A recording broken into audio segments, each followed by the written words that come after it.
അസ്സലാമു അലൈക്കും വറഹ്മത്തുള്ളാഹി വബറകാതുഹു. അൽഹംദുലില്ലാഹി റബ്ബിൽ ആലമീൻ വസ്സലാത്തു വസ്സലാമു അലാ അഷ്റഫിൽ മുർസലീൻ വഅലാ ആലിഹി വസ്വഹ്ബിഹി വമൻ തബിഅഹും ബിഇഹ്സാനിൻ ഇലാ യൗമിദ്ദീൻ അമ്മാ ബഅദ്. അല്ലാഹുമ്മ അല്ലിംനാ മാ യൻഫഉനാ വൻഫഅനാ ബിമാ അല്ലംതനാ വസിദ്നാ ഇൽമ. റബ്ബി യസ്സിർ വലാ തുഅസ്സിർ വഅൻത അർഹമുർ റഹീമീൻ. റബ്ബി തമ്മിം ബിൽ ഖൈരി വസ്സആദ.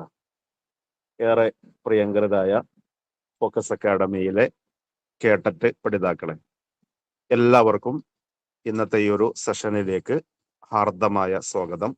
ഫോക്കസ് അക്കാഡമിയുടെ കേട്ടറ്റ് കോഴ്സിൽ പഠിതാക്കളായിട്ടുള്ള നമ്മളെല്ലാവരും ആഗ്രഹിക്കുന്നത് കേട്ടറ്റ് നേടുകയും ഈ ഒരു അറബിക് ഫീൽഡിൽ തന്നെ നല്ല ഒരു അധ്യാപകനാവുക എന്നുള്ളതാണ് താല്പര്യപ്പെടുന്നത്.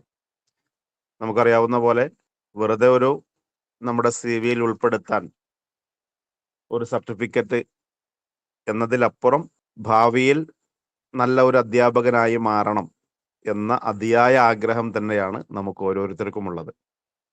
അപ്പൊ അതിനെ നമുക്ക് കേട്ടിട്ട് നേടുക എന്നുള്ളത്, അല്ലെങ്കിൽ അതിൻ്റെ ഒരു ബേസിക് ക്വാളിഫിക്കേഷൻ നേടുക എന്നുള്ളത് നമ്മുടെ ഓരോരുത്തരുടെയും ആവശ്യമാണ് എന്ന അർത്ഥത്തിലാണ് നമ്മൾ കേട്ടറ്റിന് വേണ്ടി പ്രിപ്പയർ ചെയ്യുന്നത്. പക്ഷെ ഏറ്റവും പരമപ്രധാന ലക്ഷ്യം എന്ന് പറയുന്നത് അധ്യാപകരാവുക എന്നുള്ളത് തന്നെയാണ്. അപ്പൊ അതുകൊണ്ട് തന്നെയാണ് ഈ ഒരു കേട്ടറ്റിന്റെ, അല്ലെങ്കിൽ ഇതിന്റെ ലക്ഷ്യമായി നമുക്കറിയാവുന്ന പോലെ ഇതിന്റെ ഫുൾ ഫോം തന്നെ നമുക്കറിയാം, കേരള ടീച്ചേഴ്സ് എലിജിബിലിറ്റി ടെസ്റ്റ് ആണ് നമ്മൾ എഴുതുന്ന എക്സാം, അല്ലെങ്കിൽ നമ്മളിപ്പോ പ്രിപ്പയർ ചെയ്തുകൊണ്ടിരിക്കുന്ന ഈ ഒരു എക്സാം എന്ന് പറയുന്നത്. അപ്പോ അറബിക്കില് നമ്മൾ അധ്യാപകരാവാൻ എന്തുകൊണ്ടും യോഗ്യരാണ് എന്നാണ് ഇപ്പൊ നമ്മൾ ഈ ഒരു ടെസ്റ്റ് എഴുതി പാസ്സാവുന്നതിലൂടെ യഥാർത്ഥത്തിൽ തെളിയിക്കുന്നത്. അപ്പൊ അതിലേക്ക്, നമ്മുടെ ഈ ഒരു വിജയത്തിലേക്ക് എളുപ്പമാവാൻ നാം ശ്രദ്ധിക്കേണ്ട കുറച്ച് കാര്യങ്ങൾ ഈ ഒരു കോഴ്സിന്റെ ആദ്യഘട്ടത്തിലുള്ളവർ എന്ന നിലയിൽ ശ്രദ്ധയിൽപ്പെടുത്തുക എന്നുള്ളത് മാത്രമാണ് നമ്മുടെ ഇന്നത്തെ ഈ ഒരു സെഷൻ കൊണ്ട് ഉദ്ദേശിക്കുന്നത്. ആമുഖമായി പറയാനുള്ളത്, നമ്മുടെ കൂട്ടത്തിൽ വ്യത്യസ്ത തലങ്ങളിലുള്ള ആളുകളുണ്ട്. എന്ന് വെച്ചാൽ കേട്ടിട്ട് ഓൾറെഡി എഴുതി പരിചയമുള്ള ആളുകളുണ്ട്, കുറച്ചൊക്കെ നന്നായി പ്രിപ്പയർ ചെയ്ത ആളുകൾ നമ്മുടെ കൂട്ടത്തിലുണ്ട്. അതുപോലെ തന്നെ ചിലരെ സംബന്ധിച്ചിടത്തോളം ഒരുപാട് തവണ കേട്ടിട്ട് എഴുതിയ ആളുകളാണ്, പക്ഷെ എന്തുകൊണ്ടോ നമുക്ക് നേടാൻ സാധിച്ചില്ല എന്നുള്ളത് കൊണ്ട് വീണ്ടും ഒരു അക്കാദമിയിൽ ജോയിൻ ചെയ്തുകൊണ്ട്, അല്ലെങ്കിൽ ഈ ഒരു പഠന സംരംഭത്തോടൊപ്പം നീങ്ങി ലക്ഷ്യത്തിലെത്താം എന്നാഗ്രഹിച്ച് നമ്മുടെ കൂടെയുള്ള ആളുകളുണ്ട്. പിന്നെ തുടക്കക്കാരായ, ആദ്യമായി കേട്ടിട്ട് എഴുതാൻ ആരംഭിച്ചിട്ടുള്ള, അല്ലെങ്കിൽ ആദ്യമായി പ്രിപ്പറേഷൻ ആരംഭിച്ച ആളുകളും നമ്മുടെ കൂട്ടത്തിലുണ്ട്. അപ്പൊ എല്ലാവരെയും ഉദ്ദേശിച്ചുകൊണ്ട് ആണ് ഏതാനും ചില കാര്യങ്ങൾ ശ്രദ്ധയിൽപ്പെടുത്തുന്നത്. അപ്പോൾ ഓൾറെഡി പ്രിപ്പയർ ചെയ്ത ആളുകളെ സംബന്ധിച്ചിടത്തോളം ഇതൊരു ആവർത്തന വിരസതയായി ഒരുപക്ഷെ തോന്നിയേക്കാം. എന്നിരുന്നാലും നമുക്ക് നമ്മളൊരു റൂട്ടിലൂടെ ഇങ്ങനെ നീങ്ങിക്കൊണ്ടിരിക്കുന്ന ആ ഒരു റൂട്ടിൽ ചെറിയ ചില നിർദ്ദേശങ്ങൾ, ചില താങ്ങുകൾ കിട്ടിയാൽ ഒന്നുകൂടെ നമ്മുടെ പഠനത്തെ അത് എളുപ്പമാക്കുന്നതായിരിക്കും. ആ അർത്ഥത്തിലാണ് ഏതാനും ചില കാര്യങ്ങൾ സംസാരിക്കാൻ ആഗ്രഹിക്കുന്നത്. ഇപ്പോ നമുക്കറിയാവുന്ന പോലെ, നമുക്ക് ഏതൊരു ജോലി നമ്മൾ ചെയ്യുകയാണെങ്കിലും, അല്ലെങ്കിൽ ഒരു പ്രവർത്തനം നമ്മൾ ചെയ്യുകയാണെങ്കിലും, അതിന് നമുക്ക് പ്രേരണയാവുന്ന കുറച്ച് കാര്യങ്ങൾ ഉണ്ടാവും. എന്ന് വെച്ചാൽ നമുക്ക് ഇഷ്ടത്തോടു കൂടി ഒരു കാര്യം ചെയ്യാം, അതുപോലെ മറ്റുള്ളവരുടെ, അല്ലെങ്കിൽ വേറെ ഏതെങ്കിലും രൂപത്തിലുള്ള നിർബന്ധം കൊണ്ട് നമ്മൾ ചെയ്യുന്നതുണ്ടാവും ഇഷ്ടമില്ലാതെ. പിന്നെ എങ്ങനെയെങ്കിലൊക്കെ ഒന്ന് നമ്മൾ ആഗ്രഹിക്കുന്ന ആ ഒരു ലെവലിലേക്ക് എത്തിയെങ്കിൽ എന്ന രൂപത്തിലൊക്കെ ഒരു പക്ഷേ ഒരു പ്രവർത്തനം നമ്മൾ ചെയ്യുന്നുണ്ടാവും. അതുപോലെ ഒരു പക്ഷേ ഈ പഠന പ്രവർത്തനത്തിൽ ഏർപ്പെടുന്ന ആളുകളുണ്ട്. അതിലപ്പുറം നമുക്ക് നല്ല ഒരു മോട്ടിവേഷൻ മനസ്സിലുണ്ടെങ്കിൽ, അല്ലെങ്കിൽ എയിം മനസ്സിലുണ്ടെങ്കിൽ, നമുക്ക് ലക്ഷ്യത്തിലെത്താൻ സാധിക്കുമെന്നുള്ളത് അനുഭവങ്ങൾ സാക്ഷിയാണ്. ഒരുപാട് ആളുകൾ വ്യത്യസ്ത തലങ്ങളിൽ വിജയിച്ചവരുടെയൊക്കെ ചരിത്രം ഒരുപാട് തവണ കേട്ടവരാണ് നമ്മൾ. അവിടെയൊക്കെ നമ്മൾ കേൾക്കുന്ന ഒന്ന്, ആഗ്രഹങ്ങൾ ആദ്യം, അല്ലെങ്കിൽ പിന്നെ ലക്ഷ്യം മനസ്സിൽ കണ്ടുകൊണ്ട് അതനുസരിച്ച് നീങ്ങിയ ആളുകളാണ് യഥാർത്ഥത്തിൽ എന്നും വിജയിച്ചിട്ടുള്ളത്. പിന്നെ ചിലരെ സംബന്ധിച്ചിടത്തോളം എങ്ങനെയെങ്കിലുമൊക്കെ തട്ടിമുട്ടി ചിലപ്പോൾ വിജയത്തിലേക്ക് എത്തുന്നവരുണ്ട്. അതല്ല, കൂടുതൽ ആളുകളും ലക്ഷ്യം മുൻകണ്ടുകൊണ്ട് അതനുസരിച്ച് പ്രവർത്തിച്ചവരാണ് ഏറ്റവും കൂടുതലായി വിജയിച്ചിട്ടുള്ള ആളുകൾ എന്ന് പറയുന്നത്. അപ്പൊ ആ അർത്ഥത്തിൽ തന്നെ നമ്മെ സംബന്ധിച്ചിടത്തോളം ഇപ്പൊ ഇന്ന് നമ്മൾ ജീവിച്ചു കൊണ്ടിരിക്കുന്ന നമ്മുടെ നാട്ടിൽ വ്യത്യസ്ത ജോലികളിൽ ഏർപ്പെടുന്ന ആളുകളുണ്ട് അല്ലെ. ഇപ്പൊ നമ്മളൊക്കെ എന്തിനാണ് ഇപ്പോൾ ടീച്ചർ ആവുന്നതെന്ന് ചോദിച്ചാൽ, നമുക്ക് എന്തായിരുന്നാലും ഒന്നിപ്പോ നമ്മൾ ഇഷ്ടപ്പെടുന്ന ഒരു ജോലിയായിരിക്കും ഒരുപക്ഷെ ടീച്ചിങ് എന്ന് പറയുന്നത്. പിന്നെ എന്തായിരുന്നാലും നമുക്ക് മുന്നോട്ട് പോകണമെങ്കിൽ, നമ്മുടെ ചക്രം മുന്നോട്ട് നീങ്ങണമെങ്കിൽ സ്വാഭാവികമായിട്ടും നമുക്ക് ക്യാഷ് ആവശ്യമാണ്. അതിനൊരു ജോലി എന്തായിരുന്നാലും വേണം. അത് നമ്മൾ ഇഷ്ടപ്പെടുന്ന ഒരു ജോലി കൂടി ആവുക എന്ന നിലയിൽ ഒരു പക്ഷേ ഈ ഒരു ഫീൽഡ് തിരഞ്ഞെടുത്ത ആളുകൾ ഉണ്ടാവും. പിന്നെ ഓൾറെഡി ഇപ്പോ ഏതെങ്കിലും മാനേജ്മെന്റ് സ്ഥാപനങ്ങളിലോ അതല്ലെങ്കിൽ ഡെയിലി വേജി ആയിട്ടൊക്കെ വർക്ക് ചെയ്യുന്ന ആളുകളൊക്കെ ആയിരിക്കും ഒരുപക്ഷെ ഈ ഒരു കേട്ടറ്റിന് വേണ്ടി പ്രിപ്പയർ ചെയ്തുകൊണ്ടിരിക്കുന്ന ആളുകൾ. അപ്പോ നമുക്കൊരു ജോലി ആവശ്യമാണ്. അതും ഒരു ഗവൺമെന്റ് ജോലി എന്ന് പറയുമ്പോൾ അതിന് അതിൻ്റെതായ കുറെ പോസിറ്റീവുകൾ ഉണ്ട്. നമ്മൾ കാണുന്ന കുറെ പോസിറ്റീവുകൾ. ഇപ്പൊ ഞാൻ എപ്പോഴും ഉദാഹരണമായി പറയാറുള്ളത്, നമുക്കിപ്പോ നാട്ടിലൊരു നമ്മുടെ കുടുംബം മുന്നോട്ട് പോവാൻ സാധ്യമാവുന്ന രൂപത്തിൽ ജോലി തിരഞ്ഞെടുത്ത് വിവിധ ജോലികളിൽ ഏർപ്പെടുന്ന ആളുകൾ ഉണ്ടാവും.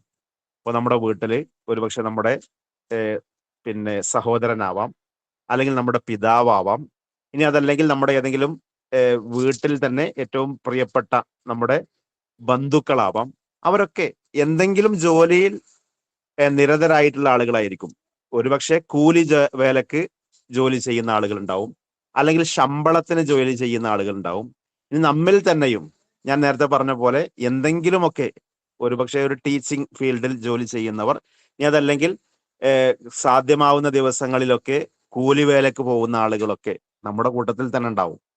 അപ്പോ നമുക്ക് കിട്ടുന്ന വേതനം എത്രയാണ് എന്നുള്ളത് നമ്മുടെ മനസ്സിലുണ്ട് അല്ലെ. ഇപ്പൊ സാധാരണഗതിയിൽ ഒരു കൂലിവേലയാണെങ്കിൽ അതിന് നമ്മുടെ നാട്ടിൽ കിട്ടുന്ന വേതനം എന്ന് പറയുന്നത് ഏകദേശം നമുക്കൊരു 900 രൂപ പിടിക്കാം. പല സ്ഥലങ്ങളിലും ജോലിക്കനുസരിച്ച് വേതനം വ്യത്യാസമുണ്ട്. ഇപ്പോൾ 750, 800, ഇനി ഒരു മെയിൻ പണിക്കാരനാണെങ്കിൽ 1000, 1200 ഒക്കെ കൂലി കിട്ടുന്ന ആളുകളുണ്ട്. അതല്ല, ഏകദേശം ഒരു മീഡിയം ലെവൽ എന്ന നിലയിലാണ് ഒരു 900 രൂപ നമ്മൾ കണക്കാക്കുകയാണെങ്കിൽ അയാളെ സംബന്ധിച്ചിടത്തോളം മാസവേതനം അല്ലെങ്കിൽ സാലറി ആയി നമുക്ക് കാണാൻ സാധിക്കുന്നത് 30 ദിവസവും ജോലിയുണ്ടെങ്കിൽ അയാൾക്ക് ലഭിക്കുന്ന വേതനം 9, 27, 27,000 രൂപയായിരിക്കും അയാളുടെ സാലറി എന്ന് പറയുന്നത്.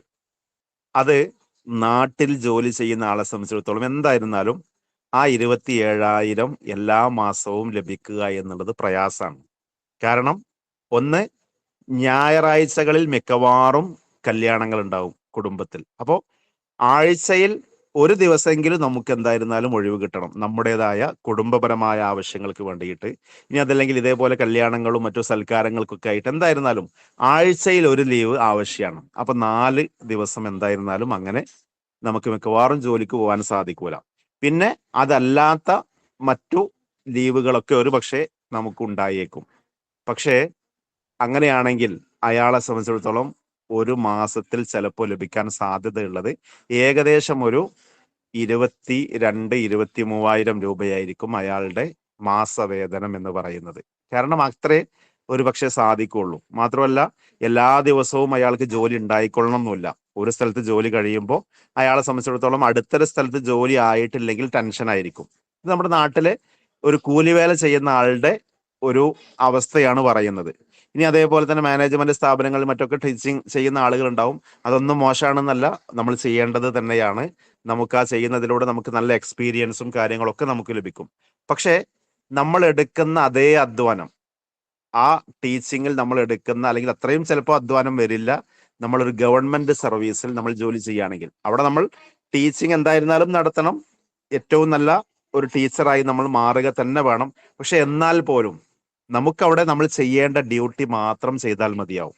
മാനേജ്മെന്റ് സ്ഥാപനങ്ങളാകുമ്പോൾ സ്വാഭാവികമായിട്ടും അവിടെ ആ നാട്ടിൽ പേരെടുക്കാൻ വേണ്ടിയിട്ട് ചെയ്യേണ്ട മറ്റു പ്രവർത്തനങ്ങൾ വരെ നമ്മളായിരിക്കും ചെയ്യേണ്ടി വരിക. കാരണം അത് ചെയ്തെങ്കിലേ സ്വാഭാവികമായിട്ടും ആ സ്ഥാപനത്തിന് പേരുണ്ടാവുകയുള്ളൂ.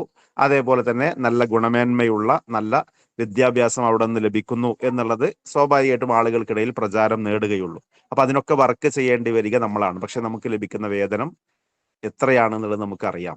നാട്ടിൽ സാധാരണഗതിയിൽ ഒരു പിന്നെ മാനേജ്മെന്റ് തലങ്ങളിലോ അല്ലെങ്കിൽ ഒരു അൺഎയ്ഡഡ് സ്ഥാപനങ്ങളിലൊക്കെ നമ്മൾ വർക്ക് ചെയ്യുകയാണെങ്കിൽ നമുക്ക് ലഭിക്കുന്ന വേതനം. പക്ഷേ കേട്ടറ്റ് നമ്മൾ ക്വാളിഫൈ ചെയ്താൽ നമുക്കിപ്പോ ഒന്നുകിൽ LP എക്സാം അല്ലെങ്കിൽ UP അറബിക് PSC എക്സാം, ഇത് രണ്ടും നമുക്ക് എഴുതാൻ പറ്റും. ഇനി അതല്ല കേട്ടറ്റ് 3 ആണ് ലഭിക്കുന്നതെങ്കിൽ നമുക്ക് HS അഥവാ ഹൈസ്കൂൾ തലങ്ങളിൽ നമുക്ക് ആവാൻ സാധിക്കും. അപ്പൊ അതില് കൂടുതൽ ആളുകൾ ഉണ്ടാവുന്നത് മിക്കവാറും കേട്ടറ്റ് 4 എഴുതാനായിരിക്കും ഉണ്ടാവാം. അപ്പോ കേട്ടറ്റ് 4 എഴുതുന്ന ആളുകളെ സംബന്ധിച്ചിടത്തോളം അവർക്ക് LP അതുപോലെ തന്നെ പിന്നെ UP ഇവ രണ്ടും സാധാരണഗതിയിൽ എഴുതാൻ പറ്റും. ഇനി അതിലൊക്കെ DLED ഒക്കെ നിർബന്ധമാക്കുന്ന സാഹചര്യമുണ്ട്. ഏതായിരുന്നാലും അപ്പോ നമുക്ക് ഈ 2 എക്സാമും ഇത് രണ്ടും എഴുതിയാൽ നമുക്ക് എഴുതാവുന്ന PSC എക്സാം, ഇപ്പൊ ഇവിടെ അടുത്ത് വിളിച്ച 2 PSC എക്സാമുകളുടെ നോട്ടിഫിക്കേഷനിൽ വന്ന ശമ്പള സ്കെയിലാണ് ഇവിടെ നൽകിയിട്ടുള്ളത്. അതിലിപ്പോ ബേസിക് സാലറി എന്ന് പറയുന്നത് അവർക്ക് 35,600 ബേസിക് സാലറി. അതിനോട് കൂടെ ഓരോ മാസവും TA അതേപോലെ DA എന്നൊക്കെ പറഞ്ഞ് ഏകദേശം ആ ശമ്പളം 39 സംതിങ് എന്ന് വെച്ചാൽ 40,000 രൂപയുടെ അടുക്കലാണ് ഒരു LP അറബിക് അധ്യാപകന്റെ ഗവൺമെന്റ് അധ്യാപകന്റെ സാലറി എന്ന് പറയുന്നത്. അതേ സ്കെയിൽ തന്നെയാണ് UP. ഇതും അടുത്ത് വിളിച്ച PSC UP എക്സാമിന്റെ അറബിക് എക്സാമിന്റെ ശമ്പള സ്കെയിലാണ്. ഇതും അതേ സ്കെയിൽ തന്നെയാണ്. അപ്പോ ഏകദേശം 40,000 രൂപയാണ് ഒരു അറബിക് അധ്യാപകന്റെ LP UP അറബിക് അധ്യാപകന്റെ സാലറി എന്ന് പറയുന്നത്. ഇനി നമുക്കറിയാം ഇവർക്കും ഇതേപോലെ 30 ദിവസം ജോലി ചെയ്യേണ്ടതുണ്ടോ? ഒരിക്കലുമില്ല. ഇതുവരെ ഉള്ളതനുസരിച്ച് ശനിയും ഞായറും മിക്കവാറും അവധിയായിരിക്കും. പക്ഷെ ഇപ്പൊ പിന്നെ ശനിയാഴ്ച കൂടി വർക്കിംഗ് ഡേ ആവണം എന്ന രൂപത്തിലേക്ക് ചർച്ചകൾ പോകുന്നുണ്ട്. കാരണം വർക്കിംഗ് ഡേയ്സ് എണ്ണം കൂട്ടണം എന്നുള്ള താല്പര്യം എന്നതുകൊണ്ട്. എന്തായിരുന്നാലും ഞായറാഴ്ച ആഴ്ചയിൽ 4 ദിവസം, അല്ല ആഴ്ചയിൽ 1 ദിവസം എന്ന് വെച്ചാൽ ഒരു മാസത്തിൽ 4 ദിവസം എന്തായിരുന്നാലും ലീവ്. പിന്നെ അതിന് പുറമെ കലണ്ടറിലുള്ള ചോപ്പ് ലീവുകളെല്ലാം, അതിപ്പോ ഓഗസ്റ്റ് 15 അതുപോലെ തന്നെ ഒക്ടോബർ 2 തുടങ്ങിയിട്ടുള്ള ഒരുപാട് ലീവുകൾ, ഇതൊക്കെ ഒരു പിന്നെ ഗവൺമെന്റ് ഉദ്യോഗസ്ഥനെ സംബന്ധിച്ചിടത്തോളം ലഭിക്കുന്ന ലീവുകളാണ്. അതുപോലെ ഓണം വെക്കേഷൻ, ക്രിസ്മസ് വെക്കേഷൻ, 2 മാസത്തെ വേനൽ അവധി, ഇതെല്ലാം ലഭിച്ചാലും അവരെ സംബന്ധിച്ചിടത്തോളം ആ ശമ്പളത്തിൽ നിന്ന് 5 പൈസ കുറയുന്നില്ല. മാത്രവുമല്ല ഓരോ വർഷവും ശമ്പളത്തിൽ വർധനവ്, ഇൻക്രിമെന്റ് ഉണ്ടാവും.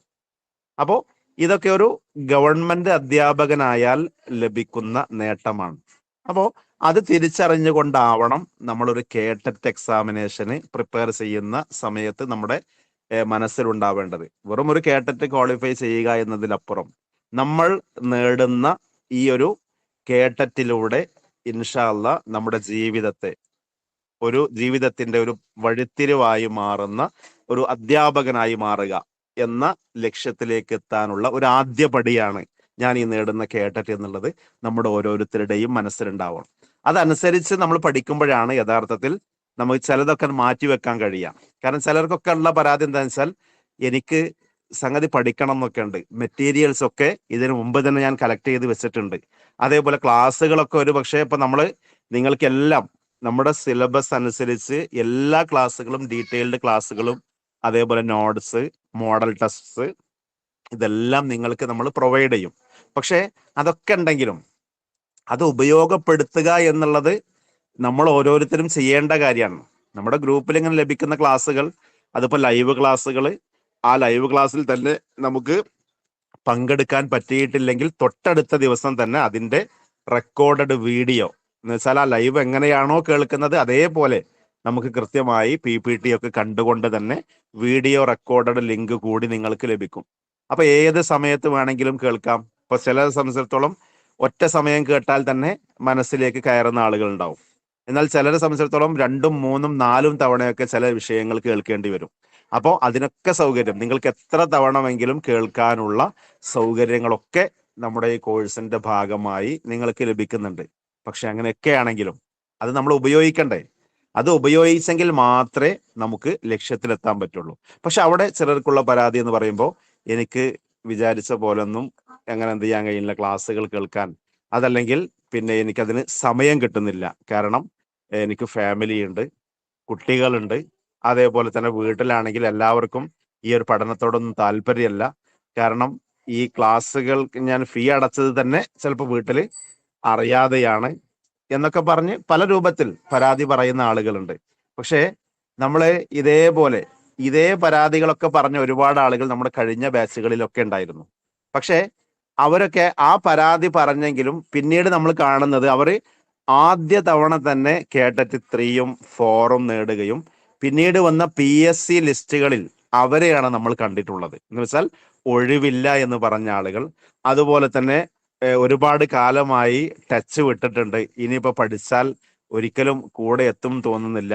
പലരുടെയും ആക്ടിവിറ്റികളും അതേപോലെ തന്നെ പ്രതികരണങ്ങളൊക്കെ കാണുമ്പോൾ അവരെയൊന്നും പോലെ ഇനി എന്തായാലും ഞാൻ പഠിച്ചാൽ എത്തില്ല എന്നൊക്കെ ആദ്യമൊക്കെ പരാതി പറഞ്ഞ ആളുകൾ പിന്നീട് കുറച്ച് കാലങ്ങൾ കൊണ്ട് തന്നെ അവരാണ് യഥാർത്ഥത്തിൽ മുൻപന്തിയിൽ എത്തിയിട്ടുള്ളത് എന്നുള്ളതാണ് നമുക്ക് കാണാൻ സാധിച്ചിട്ടുള്ളത്.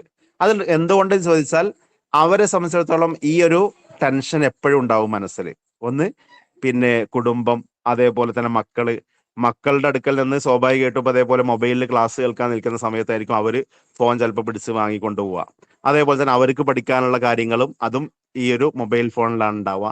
ഗ്രൂപ്പുകൾ, അവരുടെ സ്കൂളിലെ ഗ്രൂപ്പുകൾ, മദ്രസയിലെ ഗ്രൂപ്പുകൾ, അത് നമ്മുടെ ഫോണിലാണ് ഉണ്ടാവുക.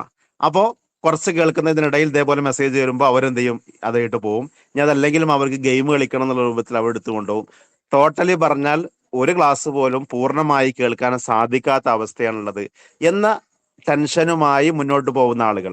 അതേപോലെ തന്നെ മറ്റു പിന്നെ വേറെ രൂപത്തിലുള്ള പ്രയാസങ്ങൾ, ഇപ്പോൾ രോഗം കൊണ്ടും അതേപോലെ തന്നെ വീട്ടിലുള്ള ആളുകൾക്ക് പ്രയാസങ്ങൾ ഉണ്ടായത് കൊണ്ട് അവരുമായി എൻഗേജ്ഡ് ആയി മുന്നോട്ട് പോകുന്ന ആളുകൾ, ഇങ്ങനൊക്കെ ടെൻഷനുള്ള ആളുകളാണ് പലപ്പോഴും ഒന്നുകൂടെ ലക്ഷ്യത്തിലേക്ക് അടുക്കാറുള്ളത്.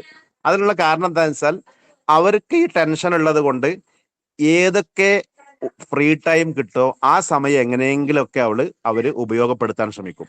ഇപ്പൊ ഈ ശബ്ദം ശ്രവിക്കുന്നവരിൽ തന്നെ ഇങ്ങനെയൊന്നും കാര്യമായി ടെൻഷനൊന്നും ഇല്ലാതെ ചിലപ്പോ ഈ ശബ്ദം ശ്രവിക്കുന്ന ഈ കോഴ്സ് ഉപയോഗപ്പെടുത്തണം എന്ന രൂപത്തിൽ നിൽക്കുന്ന ആളുകൾ ഉണ്ടാവും. പക്ഷെ അവരെ സംബന്ധിച്ചിടത്തോളം വേറെ ടെൻഷനൊന്നുമില്ല, ഫ്രീ ടൈം ഒരുപാടുണ്ട്, ക്ലാസ് കേൾക്കാനൊക്കെ സമയമുണ്ട്. പക്ഷെ അവര് മിക്കവാറും ലക്ഷ്യത്തിലേക്ക് എത്തുകയില്ല. എന്തുകൊണ്ട്? അവർക്ക് എപ്പോഴും മനസ്സിലുണ്ടാവുക ഒരുപാട് സമയമുണ്ടല്ലോ. അതുകൊണ്ട് തന്നെ അവർ ആ സമയം ഉണ്ടല്ലോ എന്നുള്ളത് കൊണ്ട് കേൾക്കാതെ പലപ്പോഴും നീട്ടിവെച്ചങ്ങനെ മുന്നോട്ട് പോകും. പക്ഷെ ബാക്കിയുള്ള ആളുകളെ സംബന്ധിച്ചിടത്തോളം ഒഴിവില്ല എന്ന് ടെൻഷൻ അടിക്കുന്ന ആളുകളെ സംബന്ധിച്ചിടത്തോളം അവർ കിട്ടുന്ന സമയം പരമാവധി ഉപയോഗപ്പെടുത്തും. മാത്രമല്ല, സമയമല്ല എന്ന അവരുടെ ആ ടെൻഷൻ കാരണം എങ്ങനെയെങ്കിലുമൊക്കെ അവരെന്ത് ചെയ്യും, കിട്ടുന്ന സമയത്ത് വായിക്കുന്നത് അവരുടെ മനസ്സിൽ അങ്ങനെ കയറുകയും ചെയ്യും. ബാക്കിയുള്ള ആളുകളെ സംബന്ധിച്ചിടത്തോളം സമയം ഉണ്ട് എന്ന് വിചാരിക്കുന്ന ആളുകളെ സംബന്ധിച്ചിടത്തോളം അവർക്ക് സമയം ഉണ്ടല്ലോ എന്നുള്ളത് കൊണ്ട് പല ശ്രദ്ധകൾക്കിടയിലായിരിക്കും അവരെന്ത് ചെയ്യുക, ക്ലാസ് കേൾക്കുക. ഈ രണ്ട് വ്യത്യാസമാണ് പലപ്പോഴും ഇല്ലാത്ത ആളുകളെ, സമയമില്ലാത്ത ആളുകളെ ലക്ഷ്യത്തിലേക്ക് എത്തിക്കുന്നതും സമയമുള്ള ആളുകളെ പലപ്പോഴും വഞ്ചിക്കുകയും ചെയ്യുന്നത്. അപ്പൊ ഈ രണ്ട് വിഭാഗം ആളുകളും ശ്രദ്ധിക്കണമെന്ന് ഓർമ്മപ്പെടുത്തുകയാണ്. നമുക്ക് സമയമില്ലെങ്കിലും ഉള്ള സമയം പരമാവധി നമ്മൾ ഉപയോഗപ്പെടുത്തിയാൽ നമുക്ക് ലക്ഷ്യത്തിലെത്താൻ സാധിക്കും. ഇനി സമയം കുറച്ചൊക്കെ ഉള്ള ആളുകൾ ഒന്ന് ഭയപ്പെടുകയും ചെയ്യുക. കാരണം നമ്മൾ ഉപയോഗപ്പെടുത്തിയിട്ടില്ലെങ്കിൽ, സമയമുണ്ടല്ലോ എന്ന് വിചാരിച്ച് നമ്മൾ നീട്ടി വെച്ച് കഴിഞ്ഞാൽ പിന്നീട് നമുക്ക് പെട്ടെന്ന് ഹോൾ ടിക്കറ്റ് കയ്യിൽ കിട്ടുന്ന സമയത്തായിരിക്കും എല്ലാ PDF നമ്മുടെ അടുക്കലുണ്ടല്ലോ. അതേപോലെ തന്നെ മുമ്പ് കേൾക്കാമെന്ന് വിചാരിച്ച് മാറ്റിവെച്ച ക്ലാസ്സുകൾ ഓരോന്ന് കേൾക്കാൻ വിചാരിക്കുമ്പോൾ നമുക്കിങ്ങനെ ടെൻഷനാവും. കാരണം എക്സാമിനോട് അടുപ്പിച്ച് നമ്മൾ ഓരോന്നും കേൾക്കാന്ന് വിചാരിച്ചാൽ നടക്കൂല. അതിനു വേണ്ടിയിട്ട് ഇപ്പൊ നിങ്ങൾക്ക് കുറേശ്ശെ ക്ലാസ്സുകൾ ഇങ്ങനെ നൽകിയുള്ളൂ. അത് കൃത്യമായി നിങ്ങൾ ഫോളോ ചെയ്ത് നിങ്ങൾക്ക് നിങ്ങളെ തന്നെ വിലയിരുത്താനായിട്ട് നമ്മൾ നൽകുന്ന മോഡൽ ടെസ്റ്റുകൾ, എത്ര നമുക്ക് അറിയുന്നതാണെങ്കിലും മോഡൽ ടെസ്റ്റ് വെറുതെ അറ്റൻഡ് ചെയ്യുമ്പോഴാണ് നമുക്ക് നമ്മളെ കുറിച്ചൊന്ന് അറിയാം അല്ലെ. ഇപ്പൊ ഈ നോട്ട്സ് അതേപോലെ തന്നെ ക്ലാസ്സുകളൊക്കെ നമുക്ക് വേണമെങ്കിൽ യൂട്യൂബിൽ നിന്നൊക്കെ നമുക്ക് ലഭിക്കും. പക്ഷെ നമ്മുടെ പഠനം എത്രത്തോളം എത്തിയിട്ടുണ്ട് എന്ന് നമ്മെ അറിയിച്ചു തരുന്നത് മോഡൽ ടെസ്റ്റുകളാണ്. അപ്പൊ അതുകൊണ്ട് മോഡൽ ടെസ്റ്റിന്റെ ലിങ്ക് ഒക്കെ ഗ്രൂപ്പിൽ വരുമ്പോൾ അത് നമ്മൾ എന്ത് ചെയ്യാൻ ചെയ്ത് നോക്കുക. ഒരുപക്ഷെ നമുക്ക് അറിയുന്നതാണെങ്കിൽ നമ്മുടെ കോൺഫിഡൻസ് കൂടും. അറിയാത്തവയാണെങ്കിൽ ഞാൻ കുറച്ചുകൂടി പഠിക്കേണ്ടതുണ്ട് എന്ന ബോധ്യം നമുക്ക് അവിടെ ഉണ്ടാവുകയും ചെയ്യും. അപ്പൊ ഇതൊക്കെയാണ് ഒരു കോഴ്സിൽ നമ്മൾ ജോയിൻ ചെയ്യുമ്പോൾ ഉള്ള ഗുണങ്ങൾ എന്ന് പറയുന്നത്. എന്നാലും ഉണ്ടാവും നമ്മളെ പിന്നോട്ട് വലിക്കുന്ന ചില കാര്യങ്ങൾ ഉണ്ടാവും. അപ്പൊ അതിനാണ് ഞാൻ പറഞ്ഞിട്ടുള്ളത് എന്ത്, ഇതേപോലെ നമ്മൾ നമ്മുടെ ഗോള് സെറ്റ് ചെയ്യുക എന്നുള്ളത് വളരെ പ്രധാനമാണ്. എന്ന് വെച്ചാൽ എന്റെ എയിം എന്ന് പറയുന്നത് ഒരു കേട്ടറ്റ് നേടുക എന്നുള്ളത് മാത്രമല്ല. ഞാൻ ഇപ്പൊ കേട്ടറ്റ് അടുത്ത എക്സാമിൽ നേടി, പിന്നെ തൊട്ടടുത്ത് വരുന്ന PSC എക്സാം എഴുതി അതിലെന്ത് ചെയ്യും, ഇൻഷാ അള്ളാ ഞാനൊരു അറബിക് അധ്യാപകനാവും. അപ്പൊ അതിൽ ആദ്യ റാങ്കിൽ തന്നെ PSCയിൽ ഞാൻ ഉൾപ്പെടും എന്ന് നമ്മൾ തീരുമാനിക്കണം. അത് തീരുമാനിച്ച് അതനുസരിച്ച് നമ്മൾ പഠനവുമായി മുന്നോട്ട് പോവുകയാണെങ്കിൽ ഇൻഷാ അള്ളാ നമുക്ക് കേട്ടറ്റ് എന്നുള്ളതല്ല, PSC ലിസ്റ്റിൽ തന്നെ നമുക്ക് ഓരോരുത്തർക്കും ഉൾപ്പെടാൻ സാധിക്കും. അത് നമുക്കൊക്കെ അറിയുന്ന കാര്യമാണ്. എന്തുകൊണ്ട്? നമ്മുടെ മൈൻഡ് എന്ന് പറയുന്നത്, അല്ലെങ്കിൽ നമ്മുടെ ബ്രെയിൻ എന്ന് പറയുന്നത് ആ രൂപത്തിലാണ് ഉള്ളത്. കാരണം നമ്മൾ എല്ലാ സംഗതിയും ഒരേപോലെയല്ല നമ്മുടെ തലച്ചോറ് ക്യാച്ച് ചെയ്യുക, അല്ലെ? അപ്പൊ നമുക്കറിയുന്ന കാര്യമാണ്. ഞാൻ എപ്പോഴും പറയാറുള്ള ഒരു ചെറിയൊരു ഉദാഹരണം ഉണ്ട്. എന്ന് വെച്ചാൽ നമ്മളൊക്കെ യാത്ര ചെയ്യുന്ന ആളുകളാണ്. അപ്പൊ ഈ യാത്ര ചെയ്യുന്ന സമയത്ത് നമ്മൾ റോട്ടിലൂടെ അങ്ങനെ നോക്കുകയാണെങ്കിൽ അങ്ങനെ ആ പോകുന്ന യാത്രയിൽ നമ്മൾ പലതും കാണുന്നുണ്ടാവും. ഒരുപക്ഷെ നമ്മളുടെ വാഹനത്തെ ഓവർടേക്ക് ചെയ്തു പോകുന്ന ഒരുപാട് വാഹനങ്ങൾ ഉണ്ടാവും. തിരിച്ച് ഇങ്ങോട്ട് വരുന്ന വാഹനങ്ങൾ ഉണ്ടാവും. പിന്നെ അരികിലൊക്കെ അങ്ങാടികൾ എത്തുമ്പോൾ അവിടെ നല്ല കടകൾ ഉണ്ടാവും. അതേപോലെ തന്നെ പോകുന്ന വഴിയിൽ ഒരുപാട് വീടുകൾ നമ്മൾ കാണുന്നുണ്ട്, കെട്ടിടങ്ങൾ കാണുന്നുണ്ട്. പക്ഷേ അവിടെ നിന്നൊക്കെ വ്യത്യസ്തമായി എന്നും നമ്മൾ ചെയ്യുന്ന യാത്രയിൽ നമ്മൾ കാണാത്ത കാഴ്ച ചില സമയത്ത് മാറി നമ്മൾ കാണും. എപ്പോ? ഉദാഹരണമായിട്ട് നമ്മൾ അടുത്ത മാസം നമുക്ക് എന്തുണ്ട്, ഒരു കല്യാണം നമ്മുടെ കുടുംബത്തിലുണ്ട് എന്ന് വിചാരിക്കാം. ആ കുടുംബത്തിലുണ്ട് എന്ന് നമ്മൾ കേൾക്കുമ്പോഴേക്ക് പിന്നെ സ്ത്രീകളാവുമ്പോൾ പ്രത്യേകിച്ചും മനസ്സിലേക്ക് വരിക, അന്ന് ഏതായിരുന്നാലും കഴിഞ്ഞ കല്യാണത്തിൽ ഞാൻ ഇട്ട ഡ്രസ്സാണ് ഇപ്പൊ എന്റെ പുതിയ ഡ്രസ്സ്. പക്ഷെ അന്ന് എന്ത് ചെയ്തിട്ടുണ്ട്, എല്ലാവരും കണ്ടിട്ടുണ്ട്. അഞ്ഞ് കണ്ടിട്ടില്ലെങ്കിലും നമ്മുടെ മനസ്സിൽ അതാണ്ടാവുക. അപ്പൊ അതുകൊണ്ട് തന്നെ പുതിയ ഒരു ഡ്രസ്സ് എടുക്കണം എന്ന് തീരുമാനിച്ചു കഴിഞ്ഞാൽ അതുവരെ നമ്മൾ യാത്ര ചെയ്ത യാത്രയിൽ നിന്നും വ്യത്യസ്തമായി തൊട്ടടുത്ത ദിവസം യാത്ര ചെയ്യുമ്പോൾ നമ്മൾ ആ സഞ്ചരിക്കുന്ന വഴിയിലുള്ള ടെക്സ്റ്റൈൽസിൽ അവിടെ ഡിസ്പ്ലേ വെച്ച നമ്മൾ ഉദ്ദേശിച്ച ഡ്രസ്സ് നമ്മൾ അങ്ങനെ കണ്ടുകൊണ്ടേയിരിക്കും. അതെന്തേ? മുമ്പ് നമ്മൾ ആ ഷോപ്പുകൾ അവിടെ ഉണ്ട്, പക്ഷെ നമ്മൾ ശ്രദ്ധിക്കാത്തതിനേക്കാളും നല്ല ശ്രദ്ധയോടു കൂടിയാണ് പിന്നെ നമ്മൾ പോകുന്നത്. എന്തേ കാരണം? അത് നമുക്ക് വേണം എന്ന ചിന്ത അപ്പോഴാണ് വന്നിട്ടുള്ളത്. അതുപോലെ തന്നെ വാഹനം വാങ്ങണം എന്ന് നമ്മൾ വിചാരിച്ചിട്ടുണ്ടെങ്കിൽ, അല്ലെ, ഇപ്പോൾ ആൺകുട്ടികളെ സംബന്ധിച്ചിടത്തോളം ഒരു ബൈക്ക് വാങ്ങണം എന്ന് പ്രതീക്ഷിച്ചാൽ, അല്ലെങ്കിൽ ഒരു കാറ് വാങ്ങണം എന്ന് ആഗ്രഹിച്ചാൽ, ഏത് വാഹനമാണോ നമ്മൾ ആഗ്രഹിച്ചത്, ഏത് മോഡലാണോ ആഗ്രഹിക്കുന്നത്, ആ വാഹനങ്ങൾ വ്യത്യസ്ത കളറിലുള്ളത് അല്ലെങ്കിൽ വ്യത്യസ്ത മോഡലിലുള്ളത് നമ്മൾ അങ്ങനെ കണ്ടുകൊണ്ടേയിരിക്കും. അതെന്തേ കാരണം? നമ്മുടെ മൈൻഡിന്റെ പ്രത്യേകതയാണ്.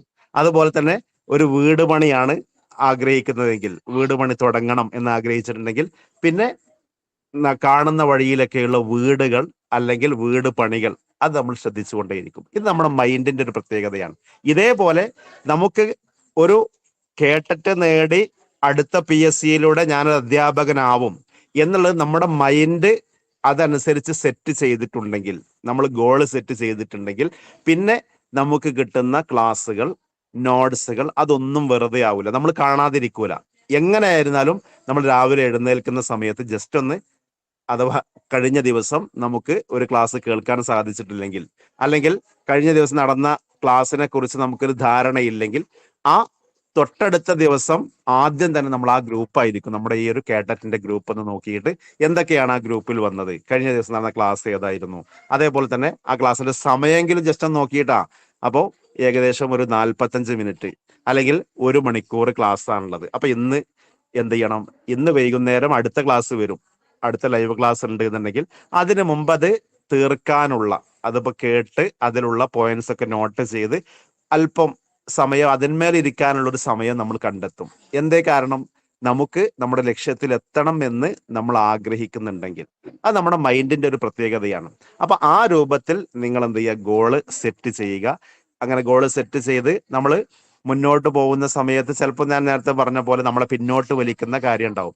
പക്ഷെ അതൊക്കെ നമ്മൾ എന്ത് ചെയ്യുക? മറികടന്നുകൊണ്ട് നമുക്ക് സാധ്യമല്ലാത്ത ഒന്നുമില്ല, ഇമ്പോസിബിൾ എന്ന് നമ്മൾ വിചാരിക്കുന്ന ഒന്ന് ഇല്ല, അത് നമ്മൾ എങ്ങനെയെങ്കിലും തരണം ചെയ്യാൻ ശ്രമിച്ചാൽ കുറച്ച് ദിവസങ്ങൾ, ഒരുപക്ഷെ ചിലപ്പോൾ ടച്ച് വിട്ട ആളുകളൊക്കെ നമ്മുടെ കൂട്ടത്തിൽ ഉണ്ടാവാം, കുറച്ച് കാലങ്ങളായിട്ട് പഠനത്തിൽ നിന്ന് മാറി നിന്ന ആളുകൾ, പിന്നെ കോളേജിൽ നിന്ന് പഠിക്കുന്ന സമയത്ത് എങ്ങനെയെങ്കിലൊക്കെ ആയിട്ട് എന്ത് ചെയ്തു, എക്സാം അങ്ങോട്ട് പൂർത്തിയാക്കി. കാരണം ആ സമയത്താണ് ഒരുപക്ഷെ നമ്മുടെ കല്യാണം കഴിഞ്ഞിട്ടുണ്ടാവുക. അതേപോലെ തന്നെ ചെറിയ കുട്ടികളുടെ സമയത്തായിരിക്കും നമ്മൾ പ്രിലിമിനറി എഴുതിയിട്ടുണ്ടാവുക, അല്ലെങ്കിൽ ഡിഗ്രി എഴുതിയിട്ടുണ്ടാവുക. പക്ഷെ അവിടെ നമുക്ക് എന്ത് ചെയ്തു, നമ്മൾ രക്ഷപ്പെട്ടു, നമുക്ക് അത്യാവശ്യം മാർക്കൊക്കെ കിട്ടി. പക്ഷേ ഇപ്പൊ നമുക്ക് നമ്മെ കുറിച്ച് അറിയാം. ഈ ഒരു കോമ്പറ്റേറ്റീവ് എക്സാമിന് ഞാൻ എന്ത് ചെയ്യേണ്ടതുണ്ട്, ഒന്നുകൂടി ഞാൻ പഠിക്കേണ്ടതുണ്ട്. ഇൽമുൻ നഹ്വ്, അതുപോലെ തന്നെ അറബിക് പെഡഗോജി ഞാൻ ഇതുവരെ പഠിച്ചിട്ടേ ഇല്ല, അല്ലെങ്കിൽ ഞാൻ എന്ത് ചെയ്തിട്ടുണ്ട്, പഠിച്ചിട്ടുണ്ട്, എങ്കിലും ഒരുപാട് ഇനിയും പഠിക്കാനുണ്ട്. പിന്നെ കേട്ടറ്റിന്റെ മറ്റു സിലബസിലുള്ള ഭാഗങ്ങൾ, അതൊക്കെ എനിക്ക് ഇനി കുറച്ച് കൂടുതലായി പഠിക്കേണ്ടതുണ്ട് എന്നുള്ള ബോധ്യം നമുക്ക് ഉണ്ടാവുമ്പോൾ ഇനി ഇത് സാധ്യമാണോ എന്ന് തോന്നുമ്പോൾ എന്തായിരുന്നാലും സാധ്യമാണ്.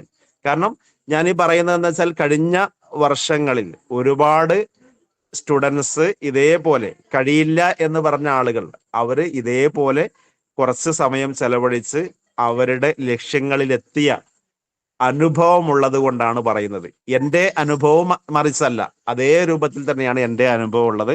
ഇൻഷാ അല്ലാഹ് വഴിയെ നമുക്ക് സമയമുണ്ടെങ്കിൽ പിന്നീടൊക്കെ നമുക്കത് ആ കാര്യങ്ങളൊക്കെ ചർച്ച ചെയ്യാം. എന്തായിരുന്നാലും നമ്മൾ അല്പസമയം ചെലവഴിക്കുകയാണെങ്കിൽ ഇൻഷാ അല്ലാഹ് നമുക്ക് കേട്ടറ്റ് എന്ന് പറയുന്ന ഈ ഒരു കടമ്പ കടക്കുകയും അതിനേക്കാൾ ഏറ്റവും നമ്മുടെ മെയിൻ എയിം ആയിട്ടുള്ള ഒരു സർക്കാർ അധ്യാപകനാവുക, അതും നമ്മൾ പഠിച്ച അറബി ഭാഷയുടെ അധ്യാപകനാവുക എന്നുള്ള ലക്ഷ്യത്തിലെത്താൻ തീർച്ചയായും നമുക്ക് ഓരോരുത്തർക്കും സാധിക്കുക തന്നെ ചെയ്യും. അപ്പൊ അതിന് നമ്മളാണ് തയ്യാറാവേണ്ടത്. ഈ ഒരു എക്സാമിനെ സംബന്ധിച്ചിടത്തോളം നമുക്ക് പരിചയമുണ്ട്, എന്നിരുന്നാലും അതുമായി ബന്ധപ്പെട്ട് അറിയാത്ത ആളുകൾക്ക് വേണ്ടി പെട്ടെന്നൊന്ന് പറഞ്ഞു പോവാണ്.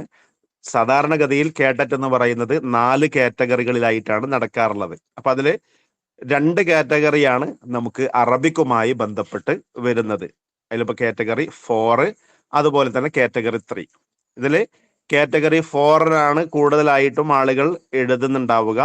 പിന്നെ BEd ക്വാളിഫൈ ചെയ്ത ആളുകളെ സംബന്ധിച്ചിടത്തോളം അവർക്ക് ഹൈസ്കൂൾ തലങ്ങളിലേക്കുള്ള യോഗ്യത എന്ന നിലയിലാണ് കേട്ടറ്റ് 3 വരുന്നത്. ഓക്കെ, അപ്പോ ഈ രണ്ടിൽ ഏതെങ്കിലും ഒന്ന് അല്ലെങ്കിൽ രണ്ടും എഴുതുന്ന ആളുകളാണ് മിക്കവാറും നമ്മുടെ ഈ കൂട്ടത്തിലുള്ള ഓരോരുത്തരും.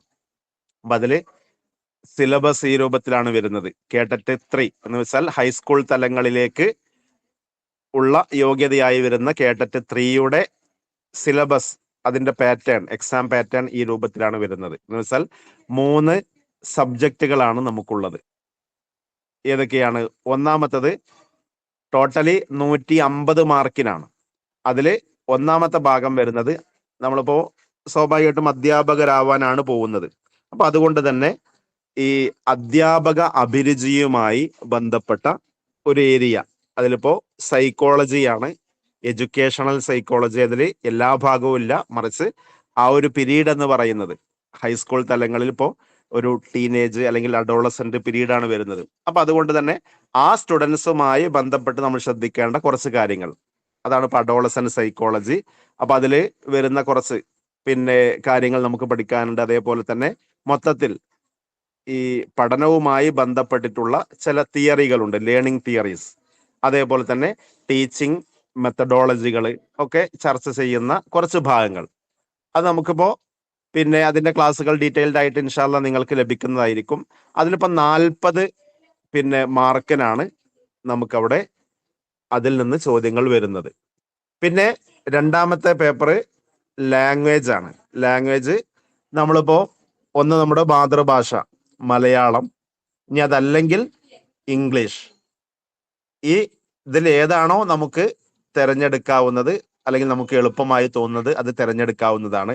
ഇനി അതല്ല, ഇപ്പോ ഈ തമിഴ് അറിയുന്ന ആളുകൾ ഉണ്ടാവും, അവരെ സംബന്ധിച്ചിടത്തോളം ആ തമിഴ് തിരഞ്ഞെടുക്കാവുന്നതാണ്. ഇനി മംഗലാപുരം ആ ഭാഗങ്ങളിലൊക്കെ ഉള്ള ആളുകളാണെങ്കിൽ അവരെ സംബന്ധിച്ചിടത്തോളം കന്നഡയായിരിക്കും ചിലപ്പോൾ മലയാളത്തെക്കാളും കൂടുതലായിട്ട് അറിയുന്നത് ഉണ്ടാവുക. അപ്പൊ അങ്ങനെയാണെങ്കിൽ അത് തിരഞ്ഞെടുക്കാവുന്നതാണ്. താരതമ്യേന നമ്മൾ ഇതുവരെ മനസ്സിലാക്കിയതനുസരിച്ചാണ് പറയുന്നത്. അതിലിപ്പോ ചിലരെ സംബന്ധിച്ചിടത്തോളം ഡിഫറൻസ് ഉണ്ടാവാം, എന്നിരുന്നാലും കൂടുതലായിട്ട് പിന്നെ ഈ മാതൃഭാഷയേക്കാൾ അഥവാ മലയാളം, അതിനേക്കാളും ഒന്നുകൂടെ നമുക്ക് എക്സാം ആ ഒരു ക്വസ്റ്റ്യൻസ് ഒക്കെ എഴുതിയതനുസരിച്ചും പരിശോധിച്ചതനുസരിച്ചും എഴുതിയ ആളുകളുടെ അനുഭവം അനുസരിച്ച് മനസ്സിലാക്കാൻ സാധിച്ചിട്ടുള്ളത് ഒന്നുകൂടെ ഇംഗ്ലീഷാണ് തിരഞ്ഞെടുക്കാൻ നല്ലത് എന്നുള്ളതാണ് മനസ്സിലാവുന്നത്. എന്തുകൊണ്ടെന്ന് ചോദിച്ചാൽ നമ്മളൊക്കെ നമ്മുടെ മാതൃഭാഷ അത് നമുക്കറിയാം, പക്ഷെ അതൊരിക്കലും നമ്മൾ ഗ്രാമർ പഠിച്ചിട്ടല്ല മാതൃഭാഷ പഠിക്കുന്നത്. അതുകൊണ്ട് തന്നെ ഇപ്പോ കവിതയെക്കുറിച്ച് അതുപോലെ തന്നെ മറ്റു സാഹിത്യത്തെക്കുറിച്ച് ഒക്കെയുള്ള ധാരണ നമുക്ക് മിക്കവാറും കുറവായിരിക്കും.